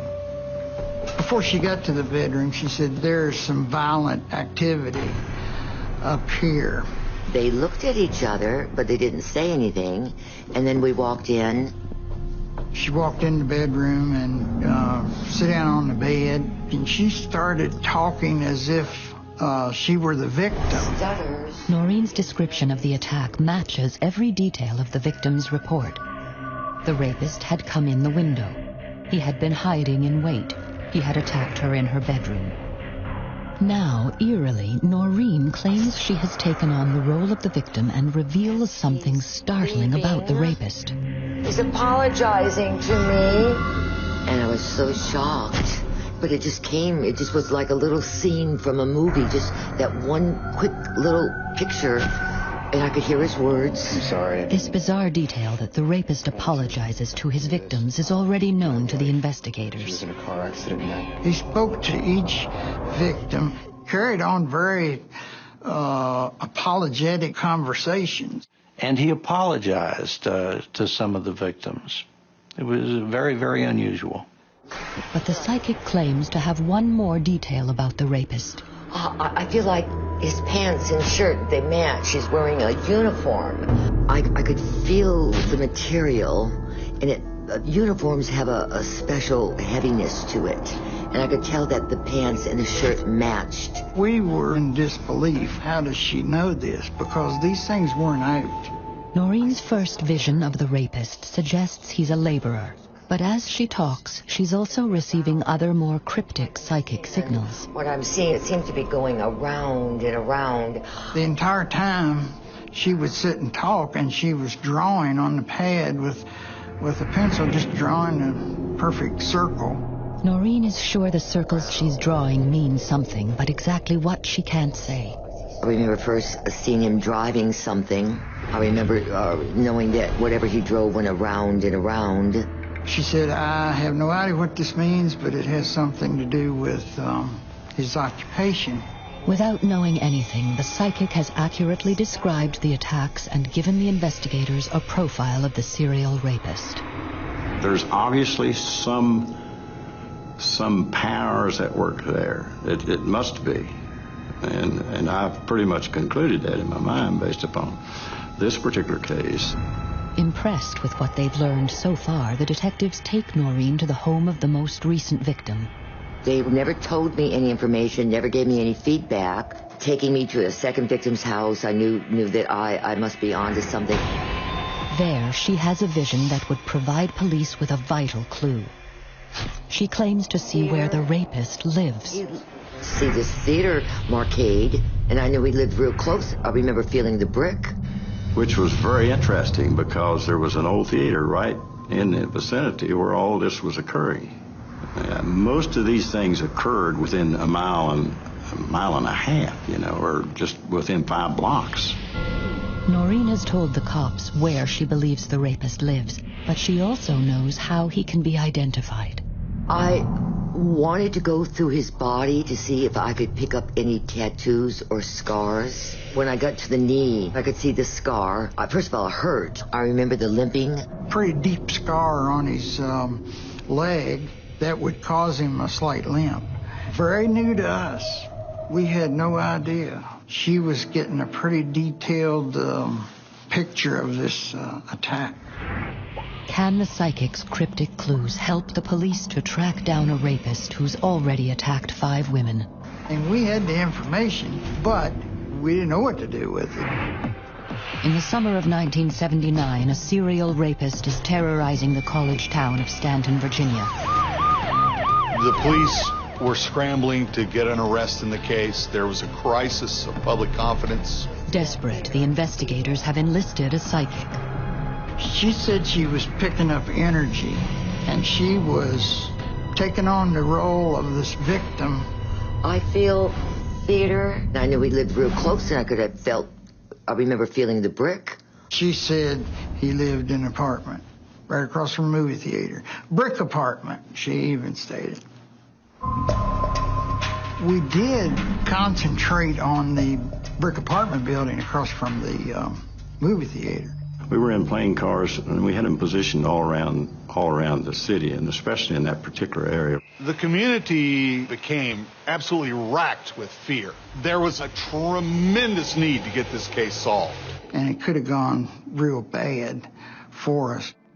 Armed with details provided by Noreen's extraordinary psychic visions, police stake out the movie house and other key locations in Stanton and lie in wait.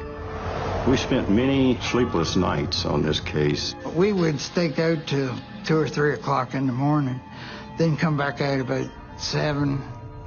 Then, after 2 weeks of around-the-clock surveillance, on the evening of December 27th, a break. Stanton Police Department. A call came in that someone was peeking in the window. The call comes from a woman living less than a block away from the movie house. Ma'am, is the suspect still there? I understand, and I'll get an officer on the... We had one of our cars sitting right near the end of that driveway. Got a report of a person messing around the house, looking in the windows and this, that, and the other. And when he came out of the yard, it was a fenced yard he had to walk out of. When he came out of the yard, we stopped him and questioned him about his business in the area. And something else. He had a limp. Could this limp be linked to the scar the psychic predicted the rapist would have on his knee? Could you hold up for a minute? Wasn't his home. We didn't know anyone in the home. Told us he was looking for some boxes because he was moving. He told us, start telling us a number of things that just didn't make any sense. Got any weapons on you? Anything on you? I think we all looked at him and said, I think we have the right guy here. I don't think there was any question. Have the police got the right man? He does live by the theater. From around here? Yeah. Watch your head. The Peeping Tom is taken into custody without a struggle. That man is 22-year-old James Bruce Robinson of Stanton. Police charge him with attempted burglary. But is he the man responsible for raping 5 women? We knew we had him pretty well there for an attempted B&E, but at that point we had no idea that he was the rapist. We did get his fingerprints, and I'd gotten a good palm print, so I took his palm prints, and we took those to the lab the next day.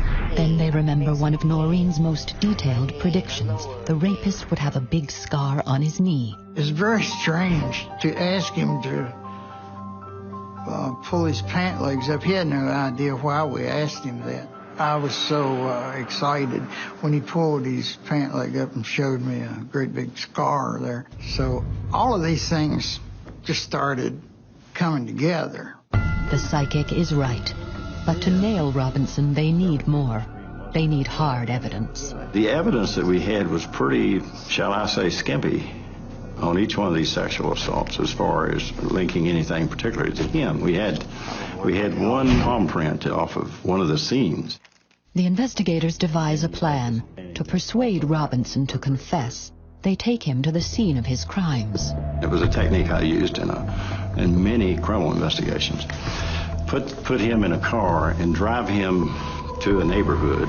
We did a lot of running around in the car with him, asking him things as we drove by people's houses that he had visited. And he started out making confessions to trespasses and burglaries. That's how it started.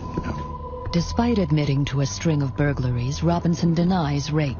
But then, suddenly... Sir, the lab just called back. Your palm print matches your suspect. We got a call over the radio that the lab had called and matched that palm print. He knew exactly now that he's had it. Confronted with the evidence, James Robinson breaks down and confesses to the rapes.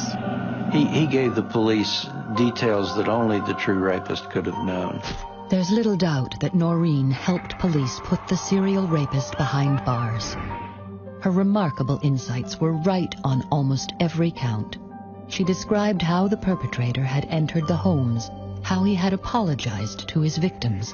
She told police the suspect lived close to a theater, that he limped, and he had a scar on his knee.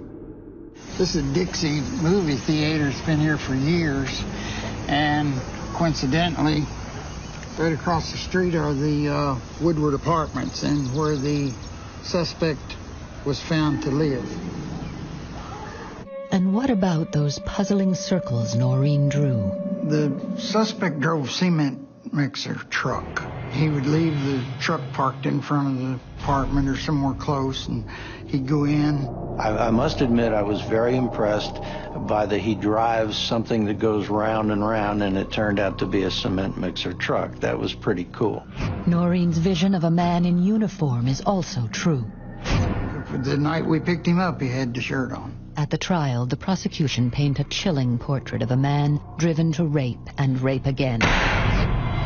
James Bruce Robinson pleads guilty and is sentenced to 5 concurrent 20-year sentences for the Stanton rapes. We were very impressed with Noreen and the information that she was able to give us. It gives you a little extra something to look for, you know, when you're out on the street. Everything that she gave came about. And then at the very end, when I left, as they were shaking my hands, they said, "When will we catch him?" And I thought for a second, and I said, "Before Christmas." And we got him on December 22nd. Called me later to thank me for my Christmas present.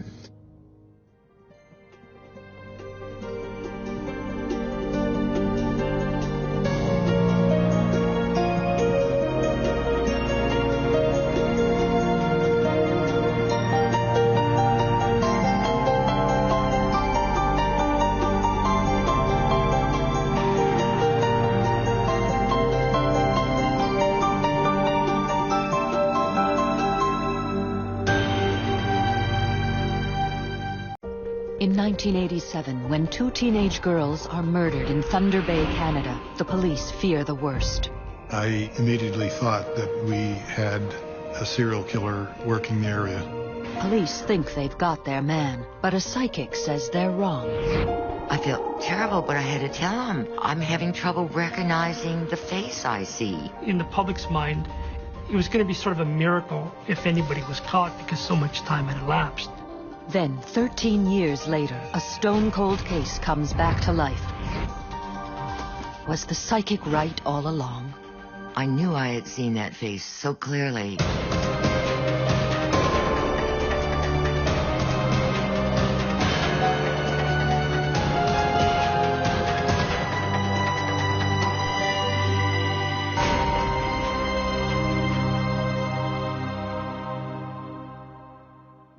On the shores of Lake Superior sits Thunder Bay, Ontario, Canada.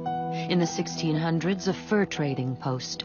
Today, a struggling industrial town. On Sunday, May 10th, 1987, Mother's Day, an elderly couple out on their morning walk discover the body of a young woman laying in a gravel pit.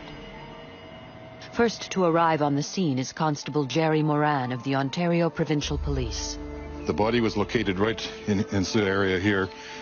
The top had been pulled up and her jeans were undone. Her shoes were removed and laid beside the body. Police comb the scene and find a plastic bag containing a beer bottle and what appears to be the undergarments of their victim. The thing that was going through my mind at the time was somebody's Mother's Day had been ruined for the rest of their lives. But Detective Moran has a job to do and puts his personal feelings aside. You treat it very businesslike. You're detached. Any short-lived evidence, anything that weather could destroy, we have to try to preserve that as fast as possible. At the scene, police also find shoe prints and tire marks. The young woman is identified as 17-year-old high school student Donna Tebenham. The body of 17-year-old Donna Tebenham was found yesterday afternoon in a gravel pit north of the city. As for details, that's about all the OPP is releasing so far. The circumstances surrounding it dictates that we are or have forwarded the body to the Center of Forensic Sciences in Toronto for expert examination. Donna Tebenham was your typical 16-year-old girl. You know, she went to school, she had friends. Julio Gomes is a local journalist for the Thunder Bay Chronicle. I've lived all my life in Thunder Bay, and at the time I was a teenager as well. And I know my own feeling was one of shock. An autopsy reveals she died of asphyxiation. There were small traces of alcohol in her body, but no drugs. A sample of semen is also recovered. Another curious clue. Tiny specks of blue paint were lifted from her clothing. The blue paint was at one point used on a specific year of pickup trucks. Anybody that wanted to paint their vehicle could have painted it that blue, but we had established based on the wheelbase and the axle width that it was a truck. Police learned that Donna had spent the previous evening visiting friends. She was last seen walking back from a local corner store at about 11 p.m. Calls from the public kept police busy, but brought them no closer to a suspect. We had so many suspects, or what could be considered persons of interest, but as it turned out, in all the cases, it was a dead end. People would come forward and just say that they have reason to suspect this person because they said something. They said they may have seen this girl at a party, or they said that they went to school with this girl and they've done things to this girl and things like that. They were blowhards at a party, most of them, that would just want to get attention for themselves and admit to doing anything. And all these guys were subsequently ruled out as suspects. Another snag. Partial fingerprints found on the beer bottle at the scene turn up no matches. With no suspects, and with no DNA testing in 1987, the semen sample sat on the shelf. The most promising clue police had appeared to be the blue repaint chips found on the body, but record-keeping back then was less exact. Tracking down a blue repainted truck had to be done by sight. In this particular case, we were looking for a travel or an international travel truck. It's like an old Chevy Suburban. So there weren't too many of them around. So we were tracking those things down, and we spent months looking for everybody that was registered or had ever owned one of those. And so that's all time consuming. Thunder Bay is a small town, and there are unfortunately a lot of other unsolved murders that take place, and every couple of years you'd have someone that disappears and they're never found. Then, Friday, August 7th, another body is spotted off the side of the road just a few miles from where Donna Tebenham was murdered 3 months earlier. The second victim is another Thunder Bay High School student, 16-year-old Bernadette LeClaire. We were supposed to go dancing. I didn't hear from her. I knew something was wrong. David Binquist was Bernadette LeClaire's boyfriend at the time she went missing. And I was just happened to be flipping through the newspaper, and they had a little article about a native girl found in the power lines. My heart almost jumped out of my chest. The crime scene appears chillingly familiar to Constable Moran. The victims were the same age. There was no obvious signs of violent death, but there was a plastic bag put over her head. Shoe prints and tire tracks match the Donna Tebenham scene. Police also make another key discovery. We found blue repaint chips on both bodies.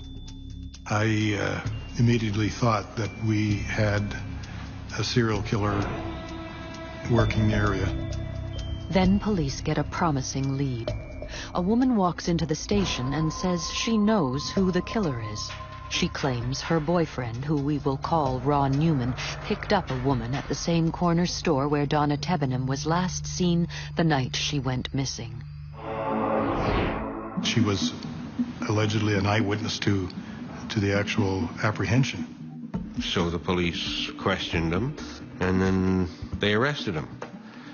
And he was charged with 2 counts of murder. Attorney Lee Begg had been working on Ron Newman's case since the day the arrest was made. Police fingerprint Newman, but the prints don't match, and he doesn't drive a blue truck. But police aren't giving up so easily. We couldn't rule him out as a suspect just due to the fact that his prints didn't match what was found at our scene. He could have been wearing gloves. He could very well not have touched anything. Nobody minds defending a guilty person, but when it's an innocent person, the task becomes so much more serious because you dare not make a mistake. And police would learn that they had made a big one. At a preliminary hearing, the OPP's case against Ron Newman falls apart. Well, she just didn't withstand cross-examination to the extent that The Crown had absolutely nothing to go on. There was no connection between my client and the murders whatsoever. Finally, after spending 6 months in jail, the charges are dropped. He was released, but unhappily for him, there was no one else to point the finger at. We weren't defeated. We were still interested in pursuing the case, albeit from a different angle. That different angle was a psychic. One evening I was watching a documentary that involved a woman by the name of Noreen Rainier. The use of psychics in police investigations is commonplace, but in Canada, almost unheard of. Will the psychic lead the OPP to a brutal serial killer? I saw so clearly the face of the murderer. In Thunder Bay, Ontario, the murder of 2 teenage girls has the city demanding answers. Police have a suspect, but not enough evidence to convict. Desperate for clues, a cop calls a psychic. She had been successful with several American agencies, so I thought we had nothing to lose. Noreen Rainier is a psychometrist who specializes in missing persons and homicide cases. I like touching something off the victims, and metal is better for me.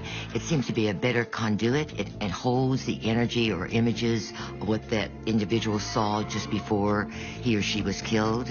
Detective Moran sends her a pair of earrings found on Donna Tebenham, as well as a necklace from Bernadette Leclerc. When I first start a case, I have to prove to the police that I'm real.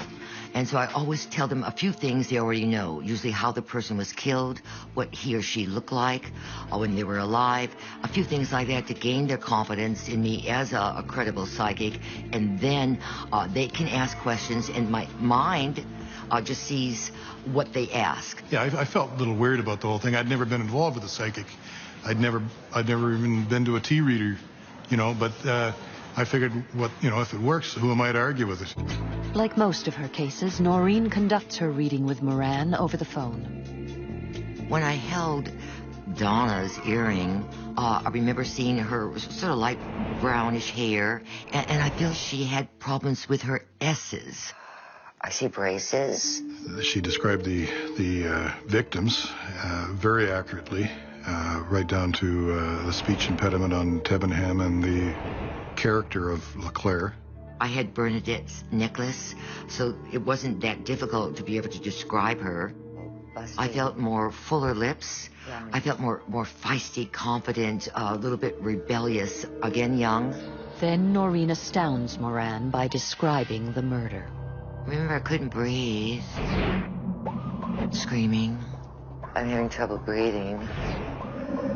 Didn't feel any knives or guns or wounds of that sort, just not breathing.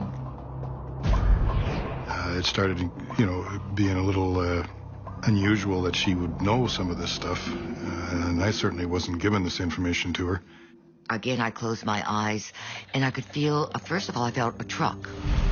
And it was blue, it was low, and it had sort of a flat thing in the back of it. I was somewhat surprised because that's the color of the vehicle we were looking for, based on the paint chips found in both scenes. The eyes. I'm seeing the eyes now. On a face, when I close my eyes and I'm trying to describe the murderer, I don't see the whole face at one time. But the whole face is what the police need, so Noreen sets up a circle group hoping to get a clearer picture of the killer. I'm seeing an eye. A circle group is people with like minds. We're all hopefully trying to get the same answers. I was teaching at the time an ESP course, and some of my students had heard about the case that I was working on, and they wanted to become involved in it and help me see more. Large ears, more closer to the head. It was so clear. I saw it so clearly. I knew that if I had my artist draw it, that we would have a face for Constable Moran. She subsequently got a hold of a sergeant from an American police force that had worked with her before, and based on her description, he drew a composite sketch of what she thought our suspect should look like. Length. There was just a small space between the upper lip and the nose. I made a photostat copy of the sketch and sent it to Constable Moran. and waited to hear what he had to say. When I got the Polaroid picture of the composite sketch, it didn't look like anybody in particular that we had looked at. Nothing. They didn't know who it was. I was devastated. I felt so like I was on, and he didn't know who my face was. I was just totally devastated. It looks like another dead end. But Moran is not willing to give up just yet. He sends the psychic a stack of photos, including the photo of Ron Newman. I didn't really recognize anyone in the lineup. I felt terrible, but I had to tell him, I'm having trouble recognizing the face I see. At that point, I was somewhat disappointed, but I knew that there was no point in pursuing something that wasn't there. But before the cop gives up on the psychic, he has one more question. Will we get him, and when will we arrest him? And I said, yes, he's going to be 32 years old. He's going to have a mustache. And I saw the initial R. I didn't know if it was first or last name, but I saw R. Moran is stumped by Noreen's clues. Ron Newman was 32 years old, and he had the letter R in his name. But the psychic sketch looks nothing like him. The description that she made, really, it was a stretch to make it fit Newman.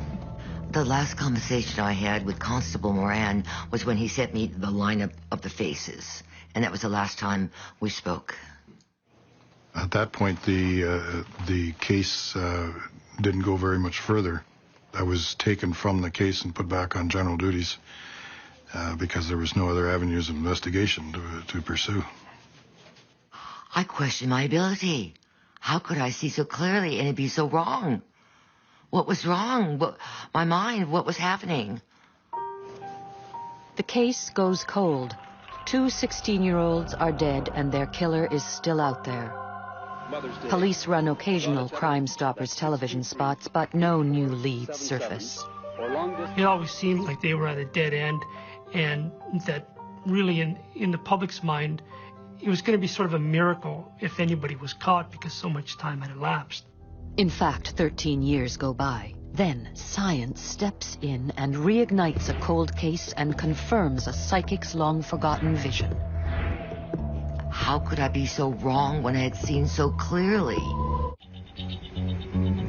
In Thunder Bay, Ontario, the murder of 2 teenage girls remains unsolved. 13 years pass, and then a breakthrough in fingerprinting technology offers new hope to cold cases. In August of 2000, an automated fingerprint identification system known as APHIS was upgraded to search and retrieve both finger and palm prints of convicted felons.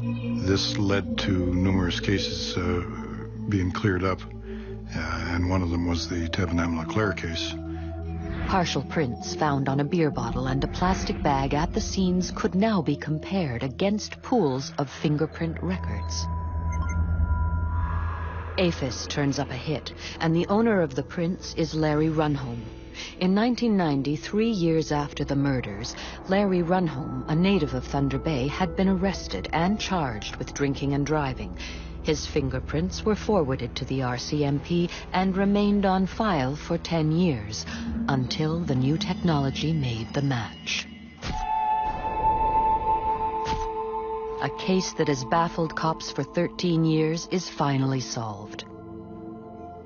On July 11th, 2000, Runholm is charged with the murders of Donna Tebenham and Bernadette LeClaire. It was a huge story when he was arrested because the community had almost forgotten about these deaths, and the few people that still remember it had almost given up any hope that anyone would ever be arrested and held to account for it. The arrest finally vindicated a psychic who 13 years earlier accurately described both girls, their dark hair, Donna's braces, and Bernadette's feisty personality. She even envisioned their deaths. I'm having trouble breathing. But it was her sketch of the killer that police turned a blind eye 2 years ago that now came back to haunt them. The profile provided by Noreen Rainier regarding a suspect turned out was amazingly accurate. At the time of the murders, Mr. Runholm was only 19. We have a high school photograph, Mr. Runholm. The prominent nose, the full mouth, the length of the hair.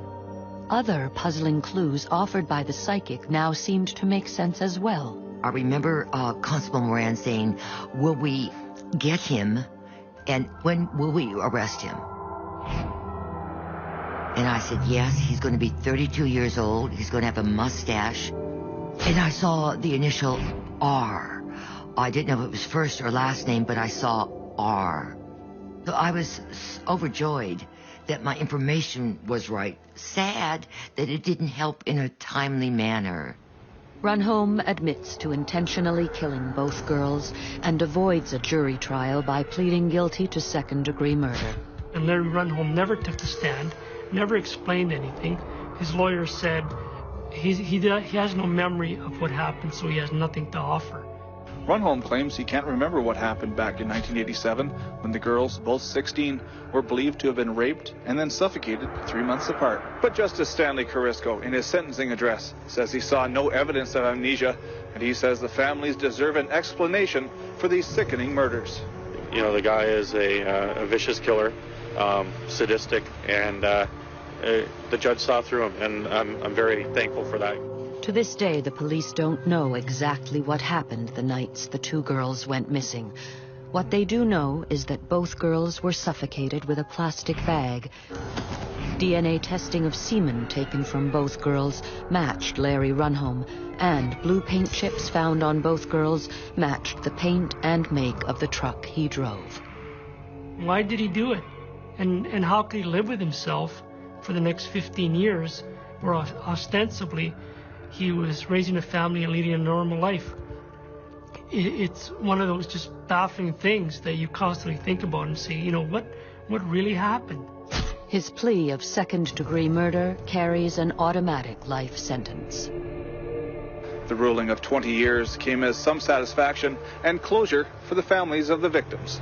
Second-degree murder for two girls, I would have liked to have seen, 22, if not a little bit more. But I am pleased it's over. There was a certain amount of uncertainty that we had stepping in here today and just wondering where the judge was going to end up. So at 20 years, I think my sister was well served. Look at how many lives he's destroyed. I don't think he got what he deserves. But I know he'll get what he deserves where he's going. If the police had used the psychic's sketch in their investigation, would the murders have been solved sooner? An article published a few weeks after Runholm's arrest revealed that police did have him in their sights, but he was somehow overlooked. He had lived on a road with his parents, and his parents were away all summer at a tourist camp, which they ran. And so he had the run of the house, came and went as he pleased. His house was on the same route that myself and my partner did a door-to-door knock on. And as it happens that the one side of the road that my partner was on was the same house that Mr. Runholm lived in. And he wasn't home the two times we went there. But at that point, we had no reason to suspect Mr. Runholm of anything. He was just another name to be cleared. The police just using me is right, but they are not used to working with psychics, so they don't understand how we work and how they have to interpret our clues. It's not all factual the way in this reality. My goal, and still will be till it happens, is to train and teach the detectives how to do what I can do. In hindsight, the clues that Miss Rainier provided, although we were disappointed that we weren't able to successfully charge suspect number one, it did prove to be very accurate for suspect number two, although 13 years down the road. I'm glad I used the psychic because it sort of opens up a whole new avenue of investigation. We had nothing to lose by using her and everything to gain. How dare I had doubted my own psychic ability. So, yes, I was joyful in knowing that my ability was working and does work. And again, like faith, don't doubt, believe.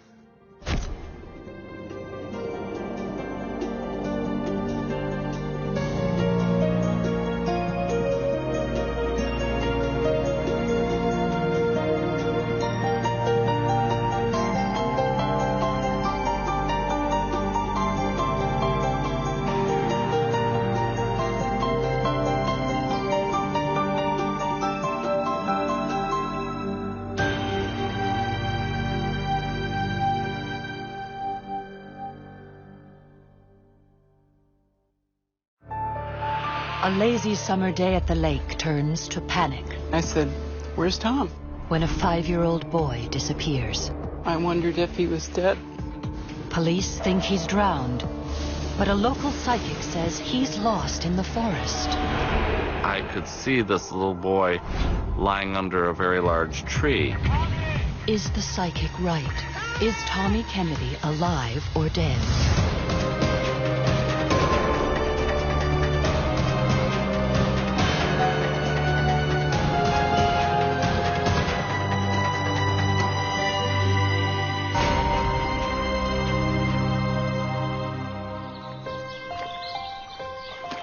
Empire Lake in picturesque upstate New York, a favorite spot to spend a summer afternoon, especially in the mid-70s. It was a place where people could go and relax, or bring their picnic lunches and have a nice time. But for Mary Kennedy, Empire Lake brings back memories of a day she will never forget. On a hot summer day in 1975, Mary Kennedy and her family head to Empire Lake to spend the day swimming. My fiance and his 2 daughters, Siri and Lisa, and my 2 sons, Ben and Tom, we decided to go down to the lake and give the children a chance to cool off. After swimming, Fred takes the kids for a nature walk. It was all 4 of the children. I really don't remember why I didn't go.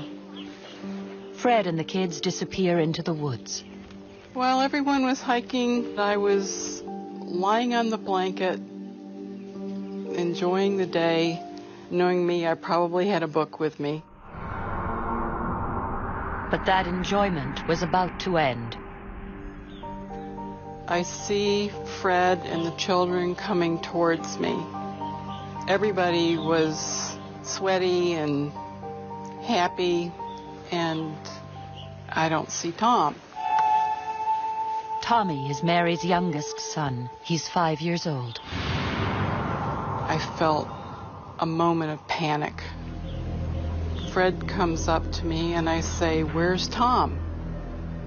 And Fred says, "I sent him back to you." Fred says Tom wasn't wearing shoes, and he complained his feet were hurting. I sent him back to you just at the beginning of our trip. He was whiny and didn't seem to want to do the walk, and so I sent him back to you. He thought that Tom was more competent than he was. I would not have done that. Oh my God. Where's my child? Mom! Help me!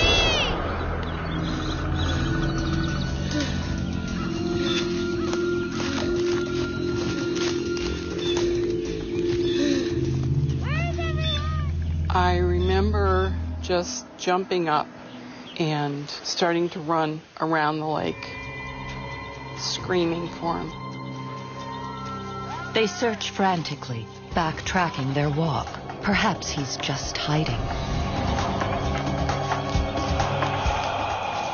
He was like a little imp, liked to play tricks on people. They were always busy doing something, building tree houses, exploring the fields. He was delightful. But after 2 hours, no sign of Tommy.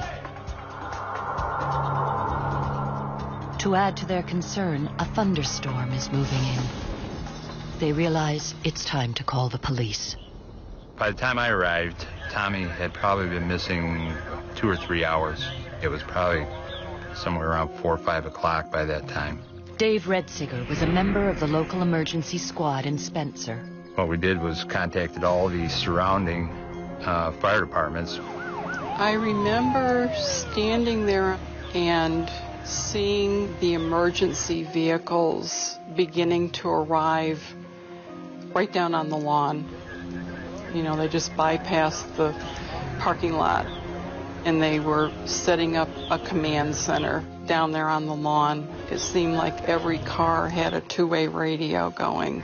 He's wearing a white t-shirt and a pair of plaid shorts. I remember just regular people beginning to arrive. People standing in groups and being briefed and being told where to go. Nobody seemed to see him around the campsite. Nobody's seen him around the swim area. So you kind of narrow it down to 2 areas, the woods or the lake. I'd look over and they're bringing boats in. And that only means one thing. A dive team goes into the water to search for Tommy. Near the camping area was heavily dead woods, a lot of stumps, things that, you know, if somebody got in there, they could very easily get entangled underneath the water and not be able to get back to the surface. And I was just horrified. I was absolutely horrified. And I just wouldn't look at them. Absolutely didn't want to look at them. The dive team searches the perimeter of the lake, but no sign of Tommy.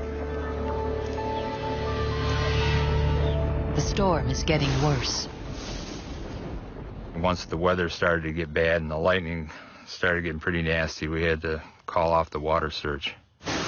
4 hours had passed since 5-year-old Tom went missing. And by that time, it was pouring. It was just torrential. And I'm thinking about this little 5-year-old kid with a bathing suit on, out there in the cold rain, in the woods somewhere. And I'm just so scared for him. 8 miles away, in the town of Spencer, 25-year-old psychic Phil Jordan hears the news. I ran across the backyard, and my landlord was standing in the back door, and she said a little boy was missing up at Empire Lake. She says they think he's in the lake and that he is drowned. But out of nowhere, the psychic has a vision. He can see little Tommy. I could see this little boy lying under a very large tree. That showed me that he was probably in the woods and probably not in the lake. Is Tommy Kennedy still alive, lost in the woods? Is the psychic right? And will anyone listen?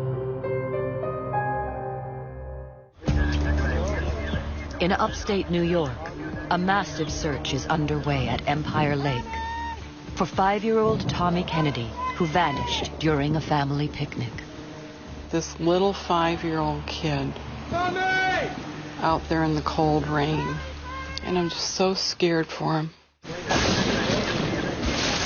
The storm gets worse and day turns to night. We really started getting some nasty storm weather coming in, and it blew in quite heavy, a lot of rain, and of course with that we got a lot of thunder and lightning, and it got quite cold. The missing boy's father, Don Kennedy, a local reporter, arrives 8 hours after his son disappeared. He had been out of town, and he had rushed to the lake. Don begins frantically searching for his son, but now there's a new danger. With the lightning and the thunder, we were really afraid of ending up with, more searchers lost besides the boy. Redsiger has no choice. He calls off the search. Intellectually I understood, but my little 5-year-old is out there still by himself. Tommy's parents are desperate. Don Kennedy remembers a piece he'd written about a local psychic. By coincidence, it's Phil Jordan. My 5-year-old child was lost. As far as I was concerned, bring in the National Guard. Bring in anyone who will help search for him and find him. I was not surprised that he called me. I felt that I might hear from some of the family. He was really pleading. He wanted me to come up to the lake at that time. The psychic says he can help to find the missing boy, but not just yet. I just knew that if I went there, I would become contaminated with everyone else's ideas and not follow my own self, my own psychic self. I remember saying to Don Kennedy, I'm really sorry, but I just can't come right now. I have to wait till daylight because I don't want to miss a clue that could help us to find him. With the search called off, and the psychic refusing to come to the lake until daybreak, Mary Kennedy is losing hope. I'm wondering if he's cold, wondering if he's scared. I wondered if he was dead. But back in Spencer, psychic Phil Jordan is already on the case. I sometimes leaf through the Bible and just point to something. And there was a phrase, and it said something about the children going into the woods. Suddenly, the psychic has a vision of exactly where to find Tommy. Although he's never been to Empire Lake, he begins to draw a map. The first thing I knew was that down to my left, there would be 3 boats. And then I could see the building across the lake. And I knew I would have to go into the woods behind the building till we find a clearing. So I drew that all on the map. But can this crudely drawn map lead to Tommy Kennedy? It's 5 a.m. The storm is over. Tommy Kennedy has been missing an agonizing 16 hours. No parent should have to spend a night like that. I don't remember whether we ate supper, what we said to each other. It's blank. Hundreds of volunteers from miles around gather at dawn to resume the search. There were several fire trucks with personnel on them, at least 1 ambulance. We got the people together, told them what the boy's name was, and then had them search areas around the lake into the wooded areas, but we concentrated on the area immediately around the camping area and the bathing, swimming area. I was just tremendously grateful that all these people just showed up. Psychic Phil Jordan also arrives at the lake to help with the search. I met Dave Redsicker, who was a friend of mine, but was the investigator in charge. Even I says, well, I have this map. I was shocked. As simple as the map was, the things that he had drawn on the map were right there. The 3 boats were there, exactly as I had drawn. And across, you could see a large tent. And I said, that has to be the building. We'll go in behind the tent. But the searchers think he's wrong. And what he was describing was an area that we hadn't searched yet, because it was an area that we figured was the most remote area, or most unlikely area that this child would have gotten into. But the psychic is confident his map will lead to the lost boy. Before he begins his search, the psychic makes an unusual request. He asked me for an article of clothing that belonged to Tom. So I asked Phil Jordan if one of his little sneakers would be okay, and Phil said absolutely. His mom made sure I had that sneaker, and I tucked that into my belt, and I focused on Tommy Kennedy and finding him.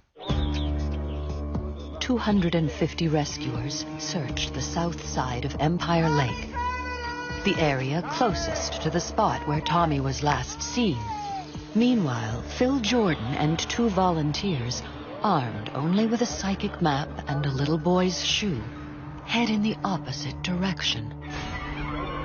There was myself and these 2 men that I didn't know. I just wished them good luck, and they headed out into the woods.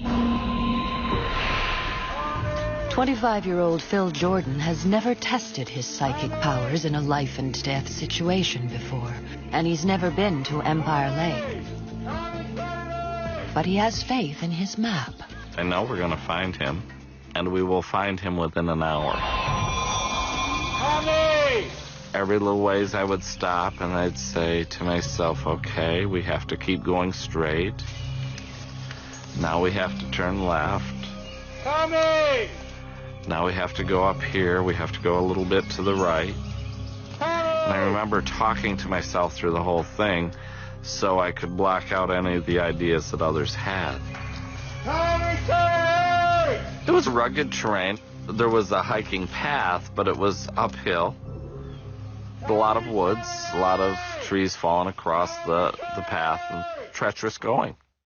Is it possible that a 5-year-old without shoes could have strayed so far? The psychic is now deep in the woods, 2 miles from where Tommy Kennedy disappeared. And so far, the psychic has turned up nothing. And now, one of the 2 men with him is starting to have doubts. One of them kept saying, everything you're describing is in another direction. Yet hundreds of volunteers searching in the area where he should be can't find a trace of Tommy either. Nothing. It was as if Tom had just vanished. The psychic struggles to keep his vision. And that's when I would refer to the map and hold on to his sneaker and say, Tommy, I'm coming, I'm going to find you. But now even the psychic starts to doubt his map. I was all ready to say, well, maybe we should check that other area and come back here later today. And then Phil Jordan makes a startling discovery.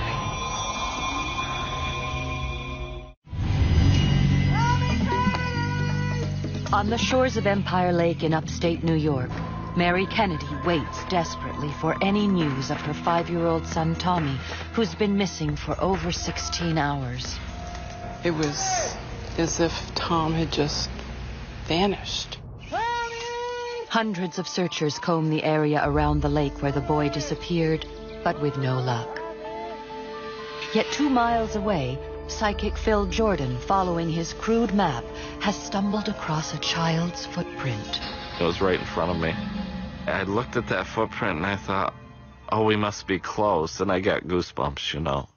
That footprint convinces the psychic he's on the right track. I said to the other searchers, now we have to find a clearing. It shouldn't be too far up here. So we continued on, and within moments we found the clearing. I just stood at the opening of the clearing and said to myself, okay, now which way do I have to go? I looked at it sort of as a clock, and I thought, we've got to go where the 11 is. And we went to that area, and there was another path through the woods. As he climbs a gully, Phil falls behind the other searchers, but he can still hear them calling out Tommy's name.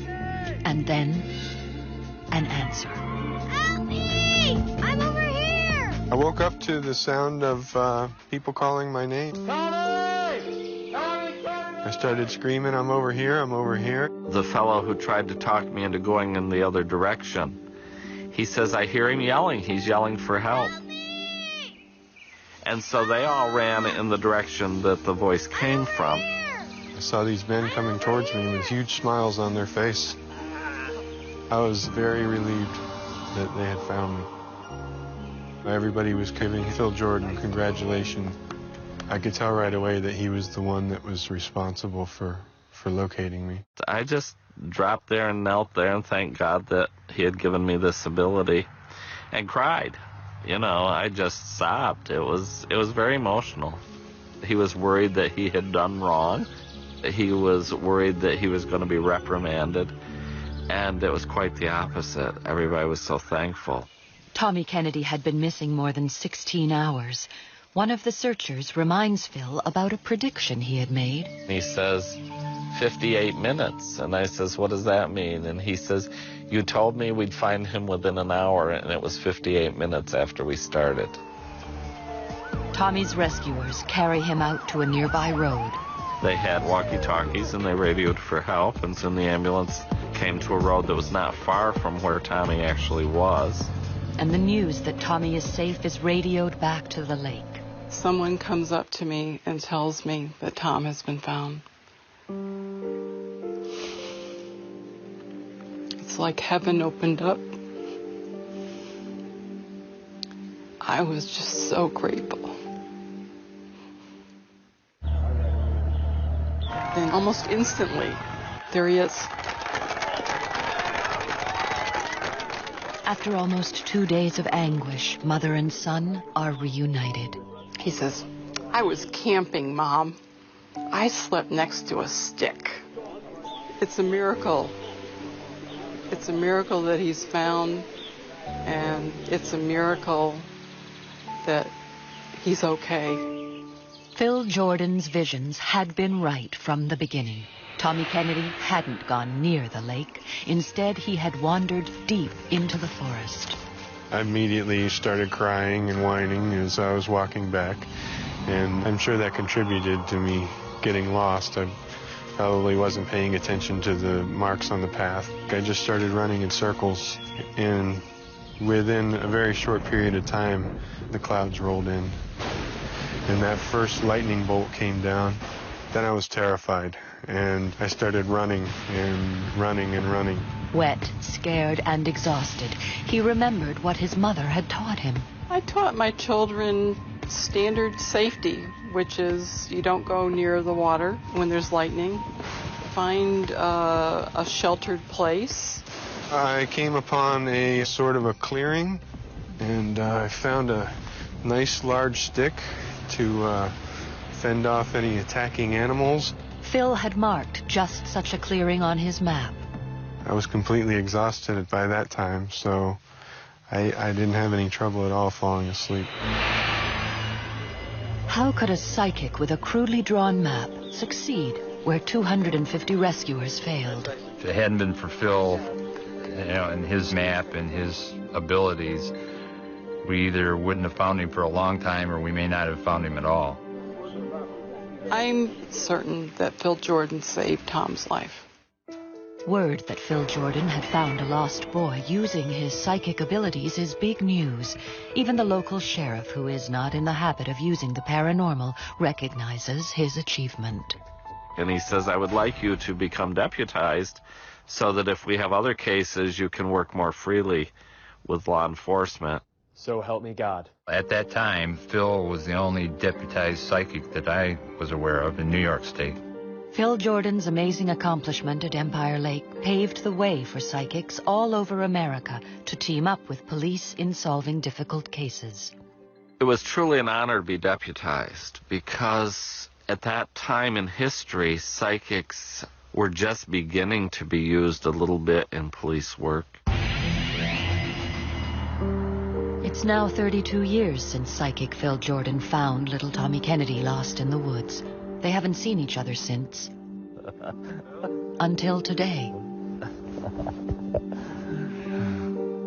Good to see you. Well, Phil still has the shoe that helped him to find Tommy so long ago. I put it in my belt, and I'd say, okay, Tommy, tell me where you are. Do you remember that day? I do.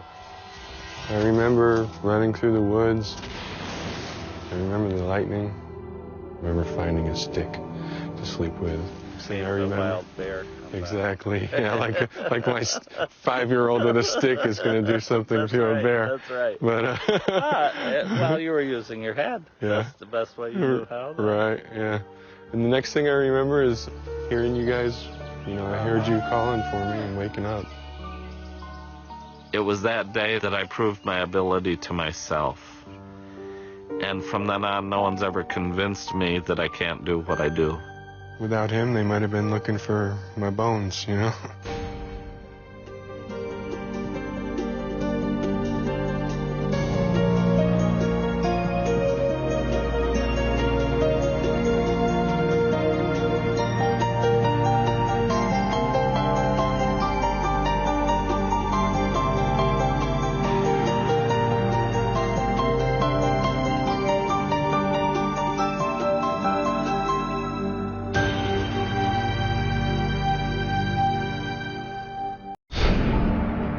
When a 42-year-old nurse is found bludgeoned to death, a small town in New Jersey is in shock. It was a vicious attack. Her hands were bound with an extension cord. A minimum of 21 hits in the head. I didn't have my mother to raise me anymore. Police suspect her boyfriend, but a psychic says the killer is someone else. I saw a man, saw a hammer, a tied-up woman in her bed. Can a psychic's vision solve the mystery of who killed Betty Cornish? The killer lives upstairs.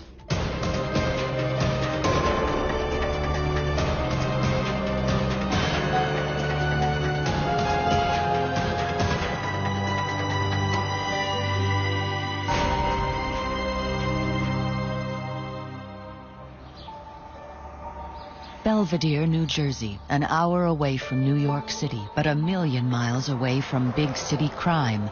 A town where neighbors trust each other and doors are seldom locked. It's a very quiet town. Everybody knows everyone. It's just one of those small communities. Basically a little rural town that hadn't really changed over the decades. Until August 8th, 1987. A frantic emergency call comes in from a man who says he's found his girlfriend dead. Kent Swigert, now chief of Belvedere Police, is the first on the scene. I entered the apartment and observed a male standing in the living room. And this male said to me, "Is she dead?" So I walked into the bedroom and I observed a female lying face up in the bed. It was pretty obvious that she was killed. The crime is so horrific that the Belvedere Police need help. Dave Heater of the Warren County Prosecutor's Office is assigned to the case. It was a vicious attack. We had a minimum of 21 hits in the head. There was blood spattered 360 degrees on all four walls, the ceiling. There was blood pooled on the floor. She was laying face up, her arms were behind her back, her hands were bound with an extension cord. Her nightshirt was pulled up over her head. Totally blood-soaked, along with the sheet around about her head that was also blood-soaked. There was exposed bone, and extreme damage to the forehead. The victim is 42-year-old Betty Cornish, a divorced mother with 5 grown daughters. She worked as a practical nurse. She was a good mom. She liked to go out dancing, and she had a big circle of friends that she would go out with. She had recently moved back to Belvedere to be closer to her family. It was something I just couldn't believe. I was like, what do you mean, you know? What do you mean my sister's dead? So vicious was the attack that at first police think she was killed by gunfire. My sister Mary Beth called. She just said something happened and that they thought she was shot. And I know I started going crazy that I wanted to go with her because I knew they were going to take her body to Newark for an autopsy. And I just kept saying, she's going to be alone, she's going to be alone, I want to be with her. The autopsy report shows that Betty Cornish died of blunt force injuries consistent with a hammer attack. When we started to find out from the autopsy reports that the claw end of the hammer was used and that it penetrated into the skull, it was gruesome. This was an angry person. Whether it came as a result of a fight, whether the victim had fought with him, he was mad, angry at something, and he took it out on the victim. The murder was so violent that the police assume Betty's neighbors must have heard something. We're having a very difficult time. We're not getting anyone within the apartment complex that's giving us anything. There were no screams, there was nothing out of the ordinary, nothing unusual. And apart from the vicious attack to the victim, there is nothing unusual in the apartment except for blood in the bathroom. We found blood in the bathroom, and we found blood around the sink and also on the mirrors. We had made the assumption that our suspect had probably cleaned up there. At first, it looks as if the killer came through the window, because the victim's window was removed and found leaning against the building. But a fingerprint found on the glass tells the police a very different story. That fingerprint would have had to have been someone from the inside grabbing the window, The idea that if someone did jump in, they would have to grab a hold of the sill in order to pull themselves in. There would have had to been striations across that wooden sill from the body sliding across. There were no striations. That leads police to believe Betty Cornish knew her killer. We believe that that window was removed to draw us off because he was located so close to the victim. So the police zero in on her boyfriend. He found the body, he reported the crime. When we began to question him, he indicated that he had been out fishing that day. Some of the other investigators who were going around the apartment came into us to tell us that they found a set of clippers that a fisherman would typically use was located directly below the bedroom window of the victim. That became very suspicious to us because he said he had been fishing. It was shocking, but I kind of thought that maybe it was the boyfriend because I didn't know Paul that well. Could he be the one who removed the window? We started questioning her boyfriend more and more, and honestly, I believe he got scared. Before police can further question him, he stops talking. He asked for an attorney at the time. So we couldn't talk to him any further, and his attorney advised him not to speak with us or cooperate with us at any point. Now, after 3 days and no hard leads, the people in town are uneasy. This was the first murder that Belvedere had experienced in really 80 to 100 years. The people in the immediate area of Blair House Apartments were very, very scared at the time. There was a crowd of people that had watched what was going on, and there was fear that there might be more people in danger.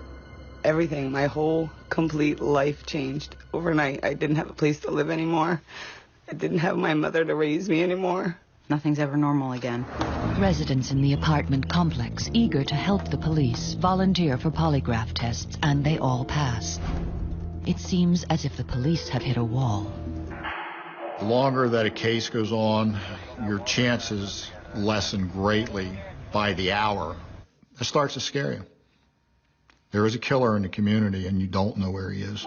You imagine a monster. Only a monster could do something like that, and that's what we were afraid of. What kind of crazy person that could be out there? I just wanted this person caught yesterday, you know.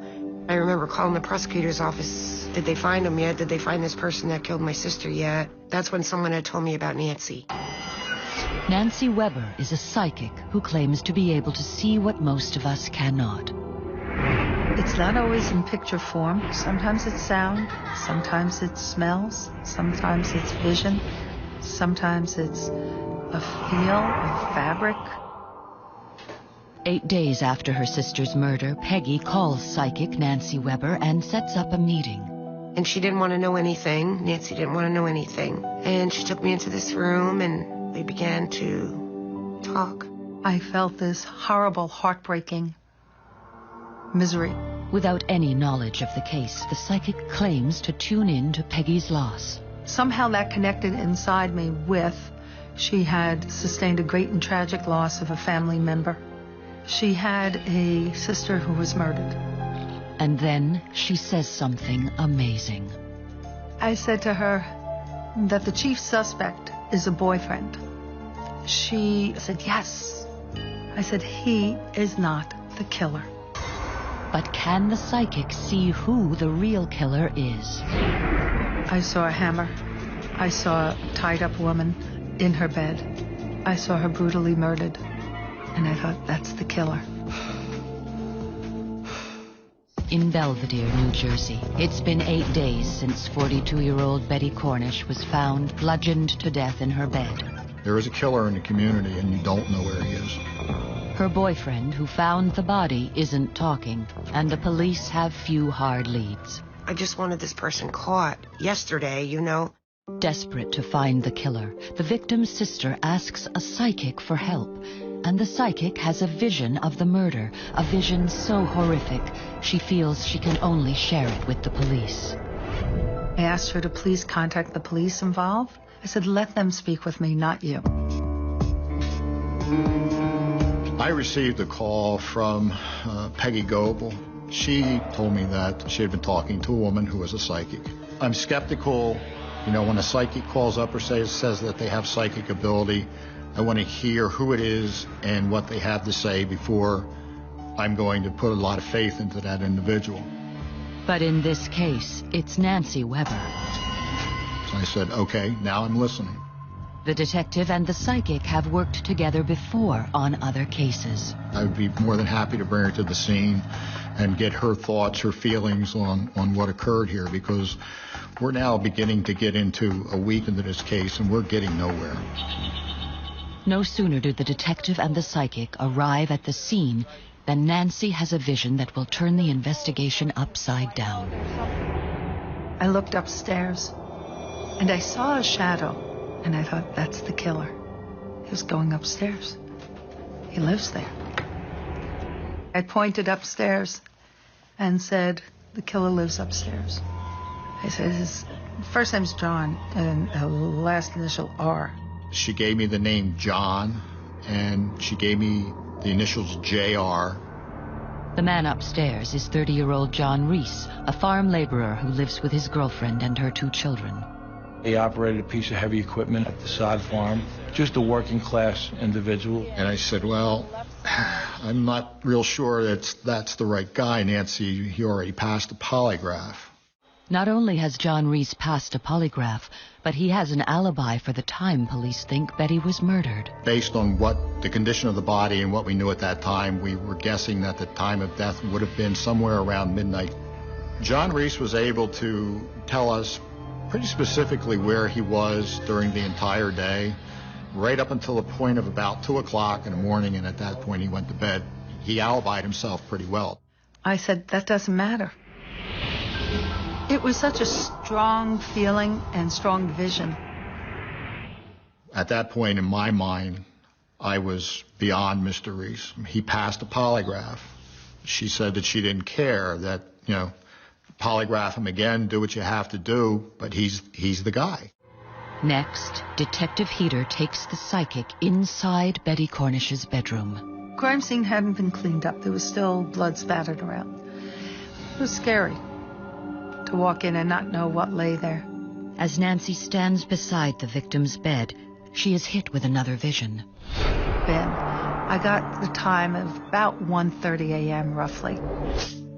Her vision puts the time of death much later than what the police say. And this was one of the few times Dave actually responded to me and said, no, it was earlier. I said, no, wrong, because I had a very strong impression of a time, and I had a very strong impression of a murderer. Could the psychic be right? Could the killer be John Reese? She made me think more. Like, I knew he was a suspect, but I was a suspect. Everybody was. So when she kept pushing it is when I started to believe it. They found it. Passed the polygraph. She knew that he still did it. He was there when the police arrived. He was there when the detectives arrived. He was there when they removed the body. And he was just there. Every time someone would look, there was John Reese. It's the psychic's final vision that turns the investigation on its head. I see this blur of a metallic buckle that I am told in my mind is a Western belt buckle that has meaning and value to John Reese. Heater sends an investigator to see if Nancy is right. Reese, in fact, had the belt buckle and was very consistent with everything that Nancy had described. With this new piece of information, Detective Heater goes out on a limb and takes a second look at the man upstairs.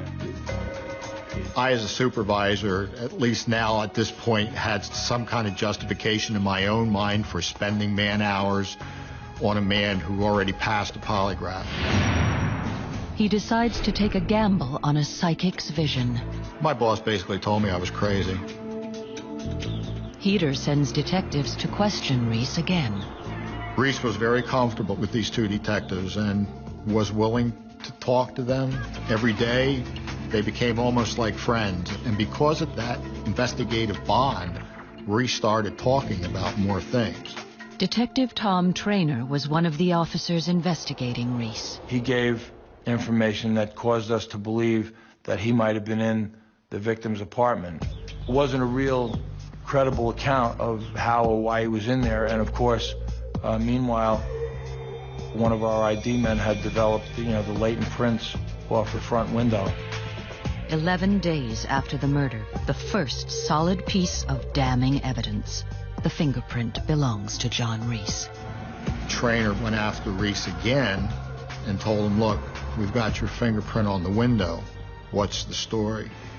Oh, well, we're friends, Betty and I would come down there and, the window would get stuck. So, I would help her unjam the window to get it closed. John Reese said that he was there to fix the window, and the window never got stuck. He had to put a stick underneath it to hold it up because it wouldn't stay stuck. Another break. The medical examiner revises the time of death. Betty Cornish didn't die at midnight as the police thought. She died much later. We got results back from the medical examiner's office, which gave us a time of death more into the early morning hours. Just as the psychic told police at a time when Reese has no alibi. The biggest problem that we had was the time period in the 3 o'clock to 3:30 in the morning area. We felt that there was something he was holding back. We had his fingerprint from inside the apartment. We knew that he was lying to us at this point in time. But the police have to make a case that will stand up in court. They need the murder weapon. Can the psychic help? I saw a swamp, and so I told him, this is where you'll find the hammer. Thanks to a psychic's vision. Police in Belvedere, New Jersey now have a prime suspect in the brutal killing of a 42-year-old nurse. I pointed upstairs and said, the killer lives upstairs.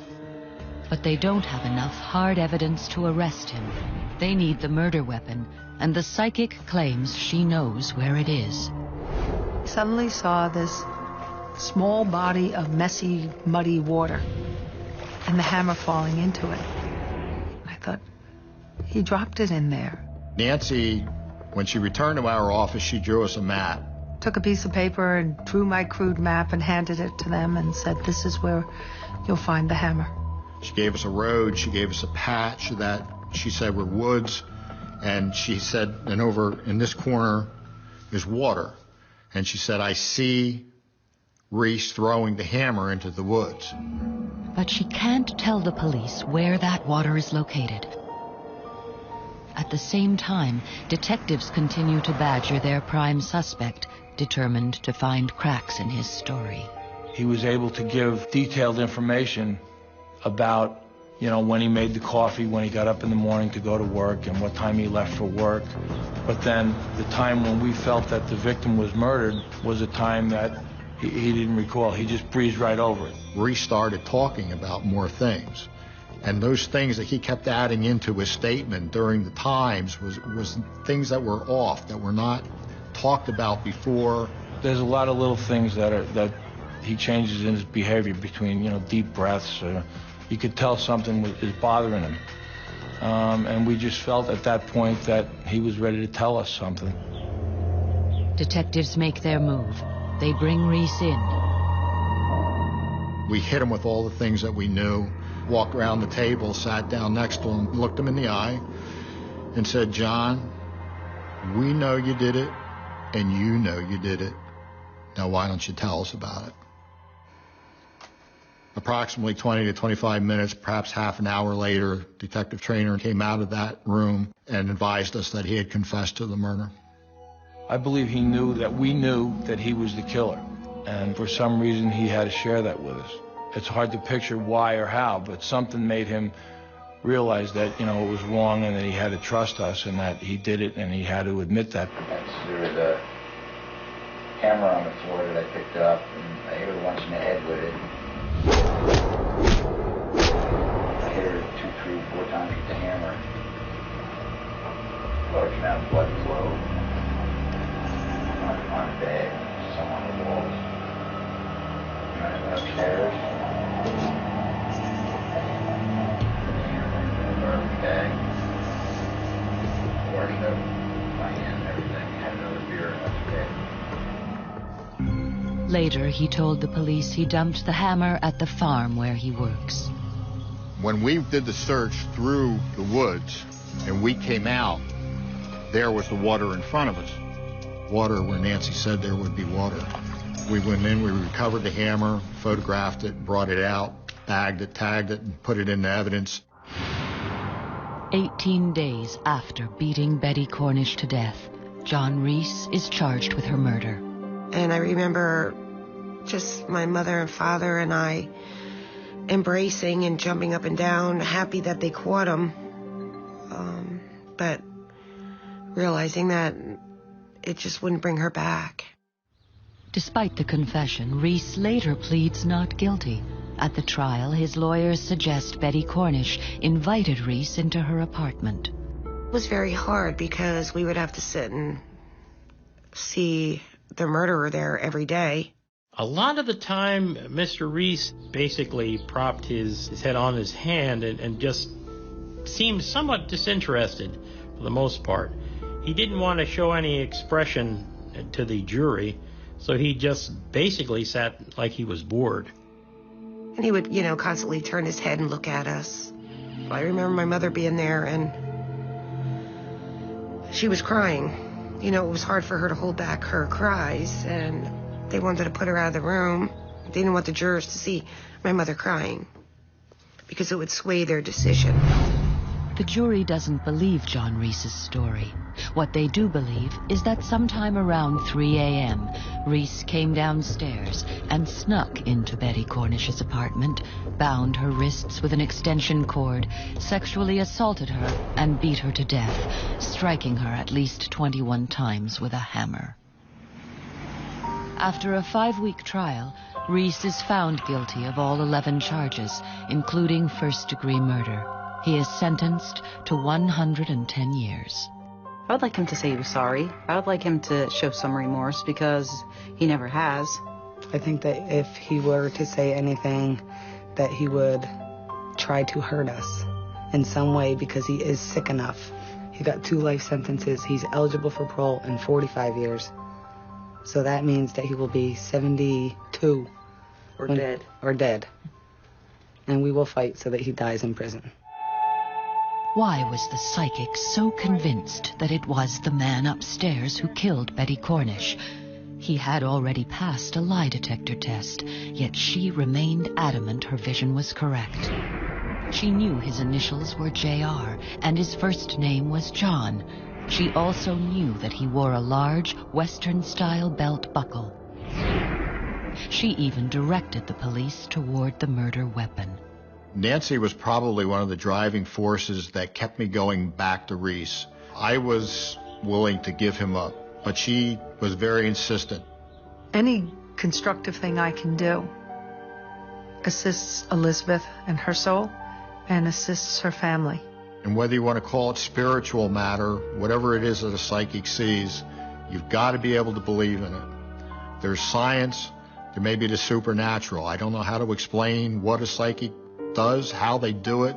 All I know is it works.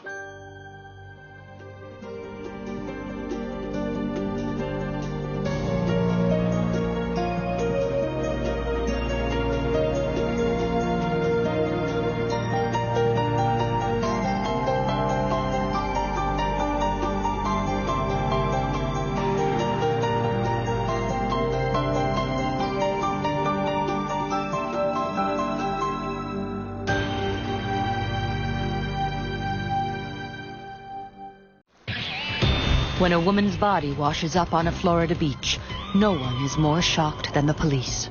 I have never in my life seen anything like this before. The Navy thinks her husband's best friend is the killer, but a psychic disagrees. The man's innocent. How many times can you say, it wasn't me, I didn't do anything? A psychic connects with the dead. He's going to kill him. Will her message be enough to save an innocent man from life in prison?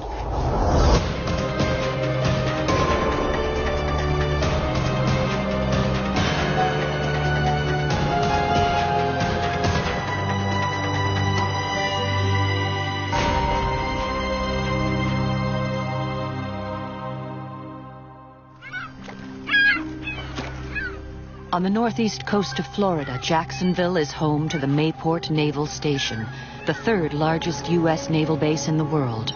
We live in a large military town, and we had 2 aircraft carriers, and you could tell when they were out to sea, that was 10,000 people gone from your population. On the morning of March 26, 1988, 2 fishermen make a grisly discovery. They find a body washed up on the Intercoastal Waterway.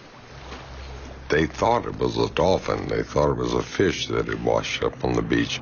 Dave Archer is a detective with the Atlantic Beach Police. When he arrives at the scene, he immediately knows this is no simple drowning. I could tell it was that of a white female. Her hands were tied behind her back with a fishing stringer. And I thought, okay, that's odd.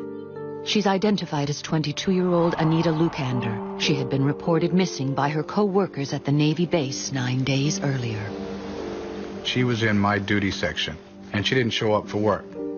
And in the Navy, you show up for work. Peter Johnstone was a co-worker and a close friend of the Lukanders.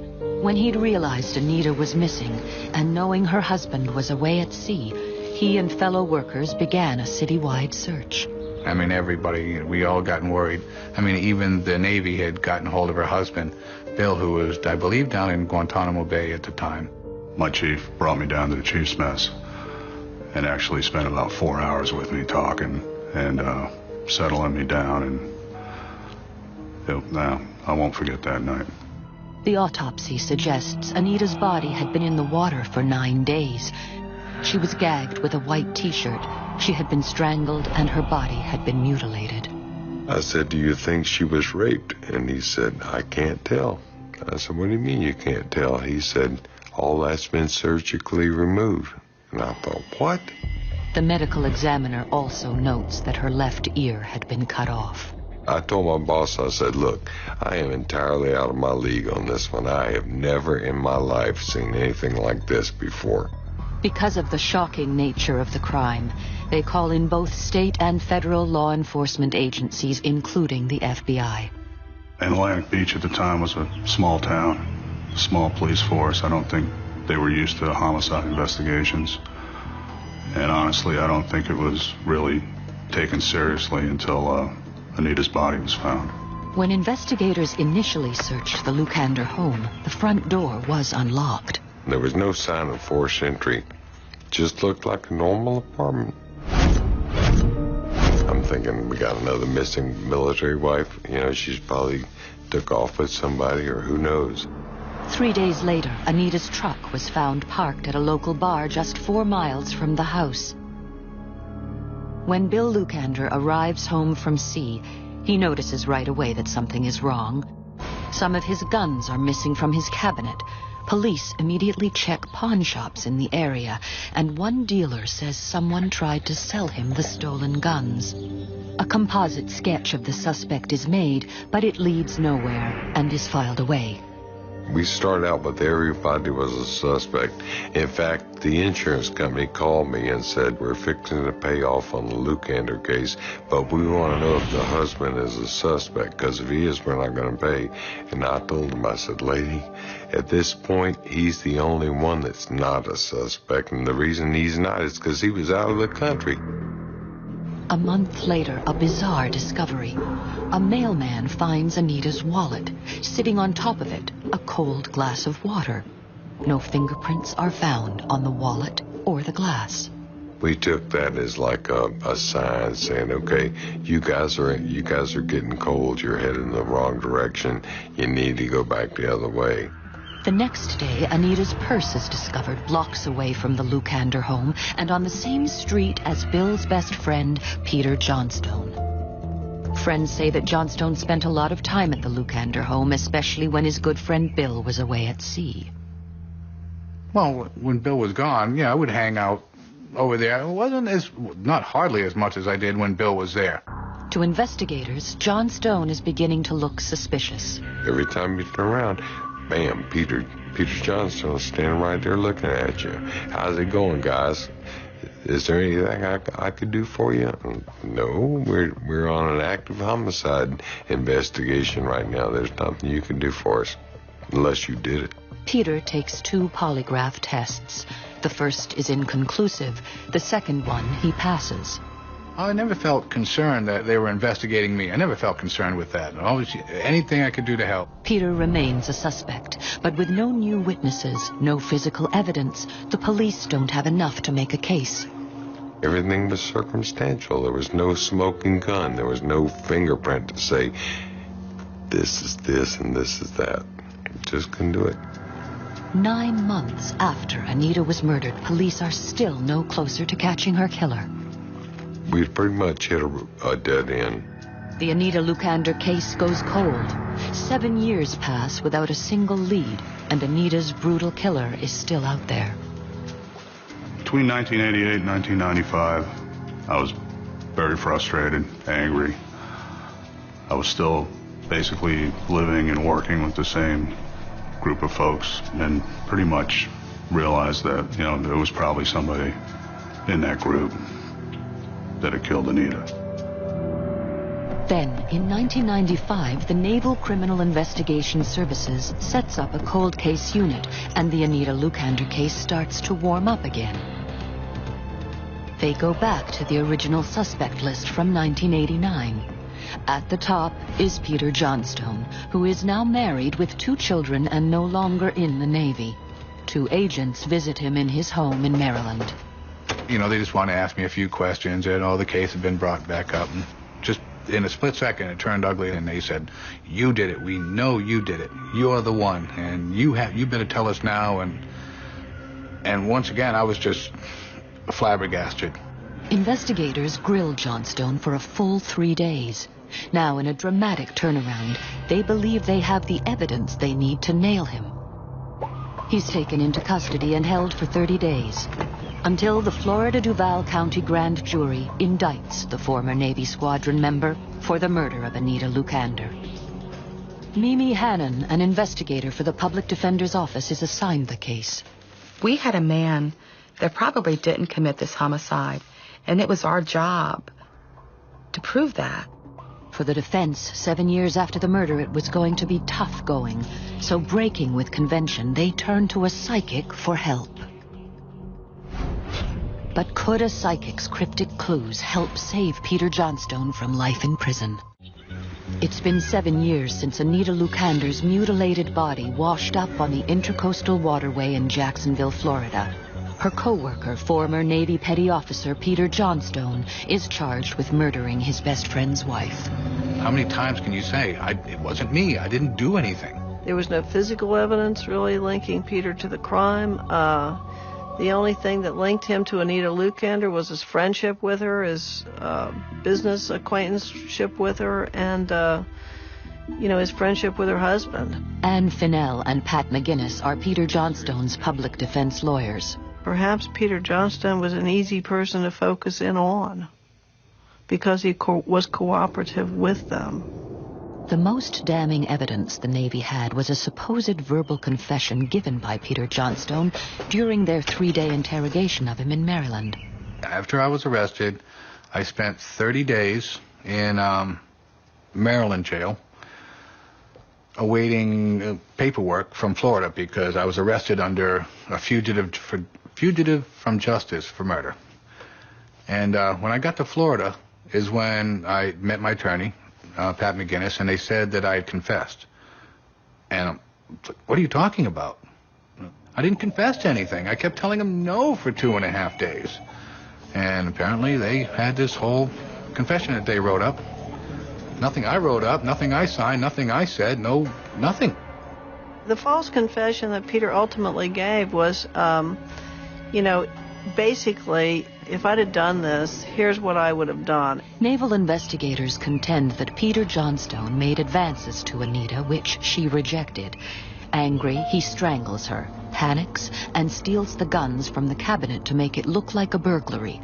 He then dumps the guns and Anita Lukander's body off the bridge into the Intracoastal Waterway. Most people don't believe that anyone would ever confess to something they didn't do. Those instances where interrogations last for long periods of time, the likelihood of a false confession is real.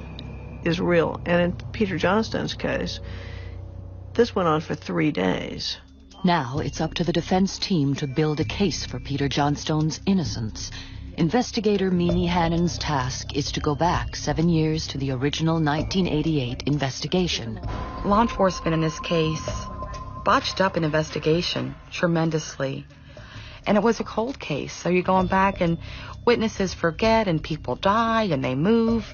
And it's just really hard to reconstruct a real solid defense from something that happened so long ago. To bolster their case, Hannon makes an unusual suggestion. It occurred to me that law enforcement utilizes psychics. The government has utilized psychics. And back in the 90s, people weren't very forthcoming about using psychics to help them solve mysteries. When I first mentioned to Pat and Ann that I had a psychic friend and I would like to run the case by her and see if she had any feedback, they were very skeptical. Patrick almost did it, I felt, just to humor me. But I wasn't going to put my professional reputation on the line. I believed in Sharon's ability and was looking forward to using it. Sharon Johns is a psychic who lives in Gainesville, Georgia. She says her psychic ability comes from a higher being. I always pray to work from that highest level. And by doing that, the angels and the guides do come and stand with you because you're working in that light. I ask for extremely accurate information for those that I read for this day.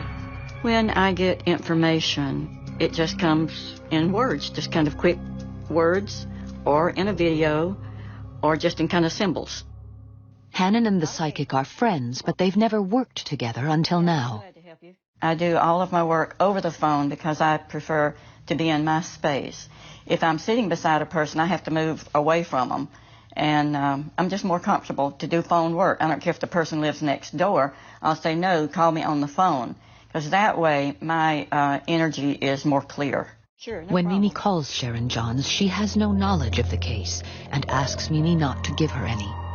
She wanted to know the victim's name and date of birth and Peter's name and date of birth. Peter And that's all I gave her. Immediately before she could even get his name out, I said, the man's innocent. She told me that Peter would be found innocent and that the jury would come back in with an acquittal in March. When I look at different aspects of what's going on, things just come immediately. With this case, it was just like a TV reel, just taking place. Then Sharon inexplicably hones in on a curious clue. I keep getting this about a composite somewhere. And you really need to see if somebody can find it. How could Sharon know about the 7-year-old long-lost composite, the sketch of the man who tried to sell the stolen guns? And why does she think it's so significant? The composite had not been found yet.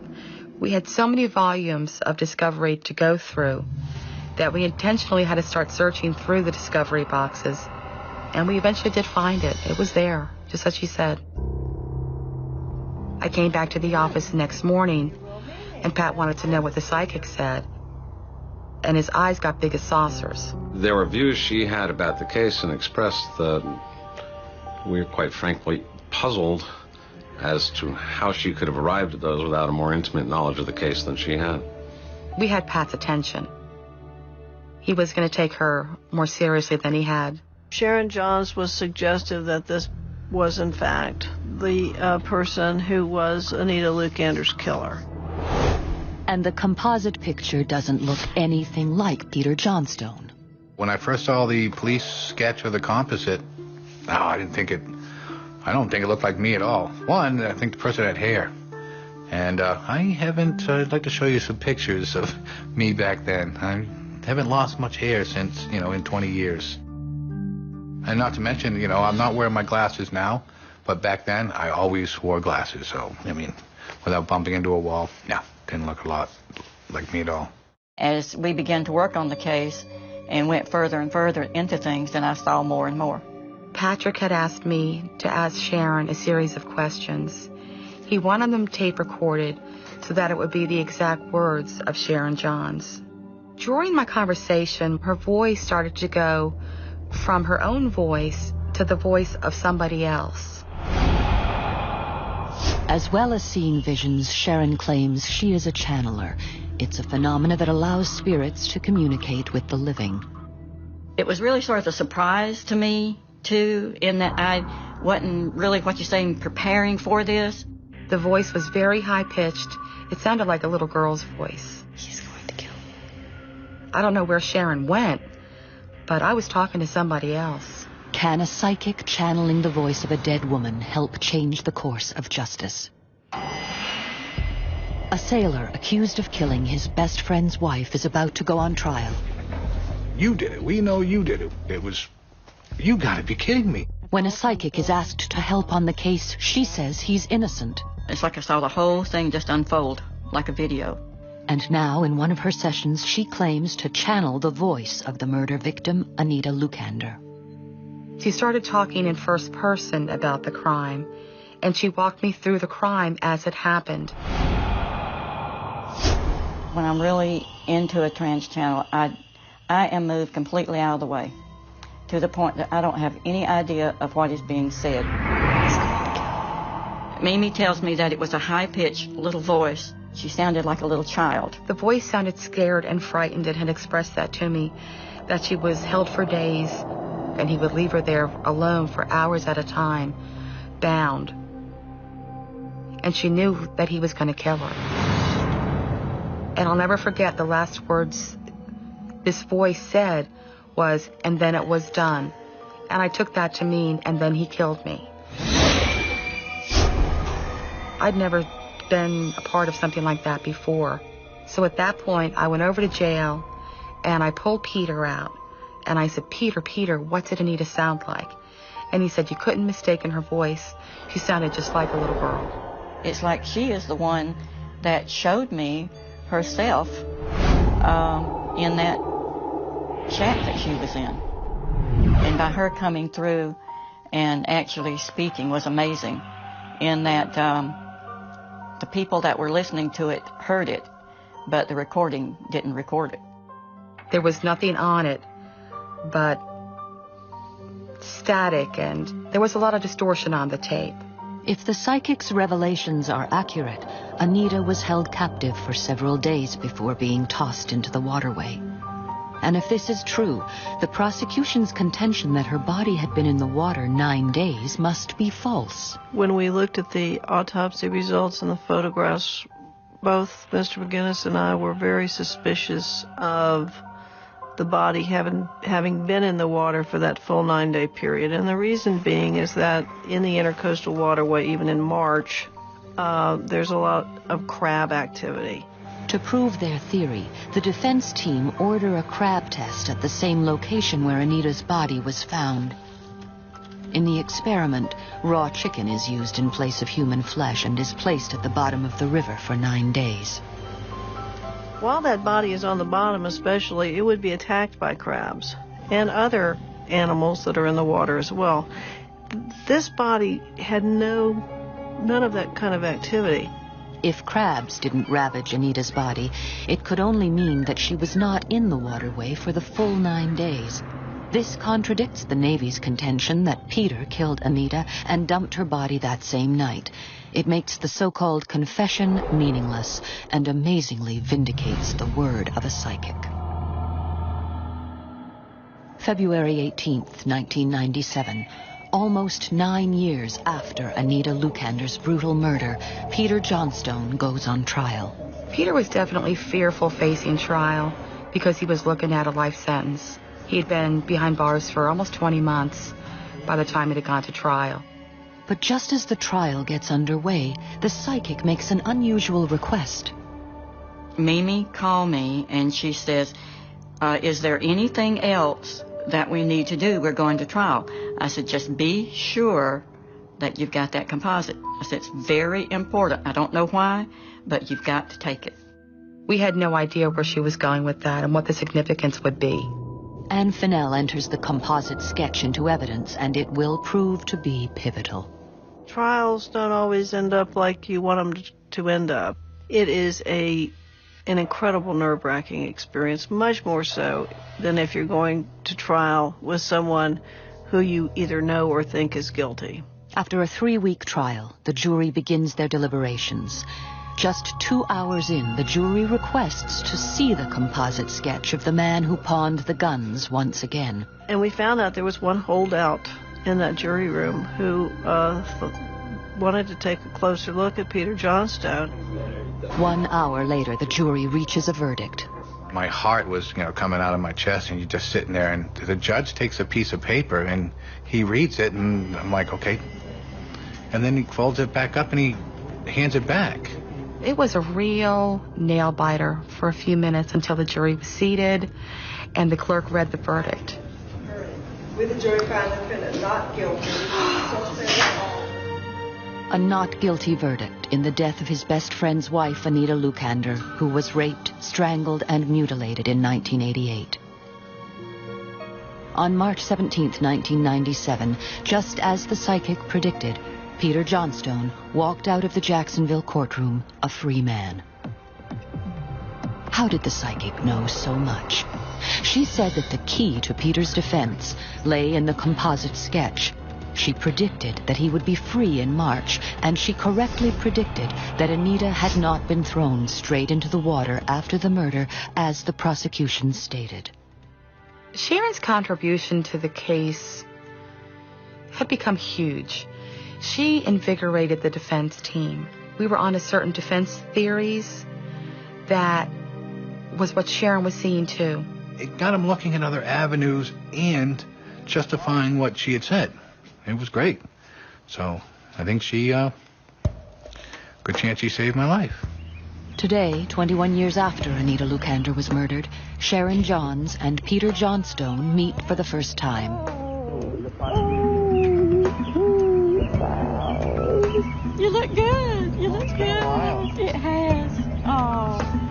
It's so, you're welcome. You're welcome. Oh. Doing this work is a big responsibility. I have simply just learned to trust. And what I see, I give. I can't give them any more than what I see or what I hear. To date, the cold-blooded killer of Anita Lukander has never been brought to justice. She was my wife. She's a daughter. She was a sister, an aunt, and there's only really one person that knows what happened to Anita, and that person needs to come forward and put this to rest. And if he's not man enough to do that, personally, I hope his life's a living hell.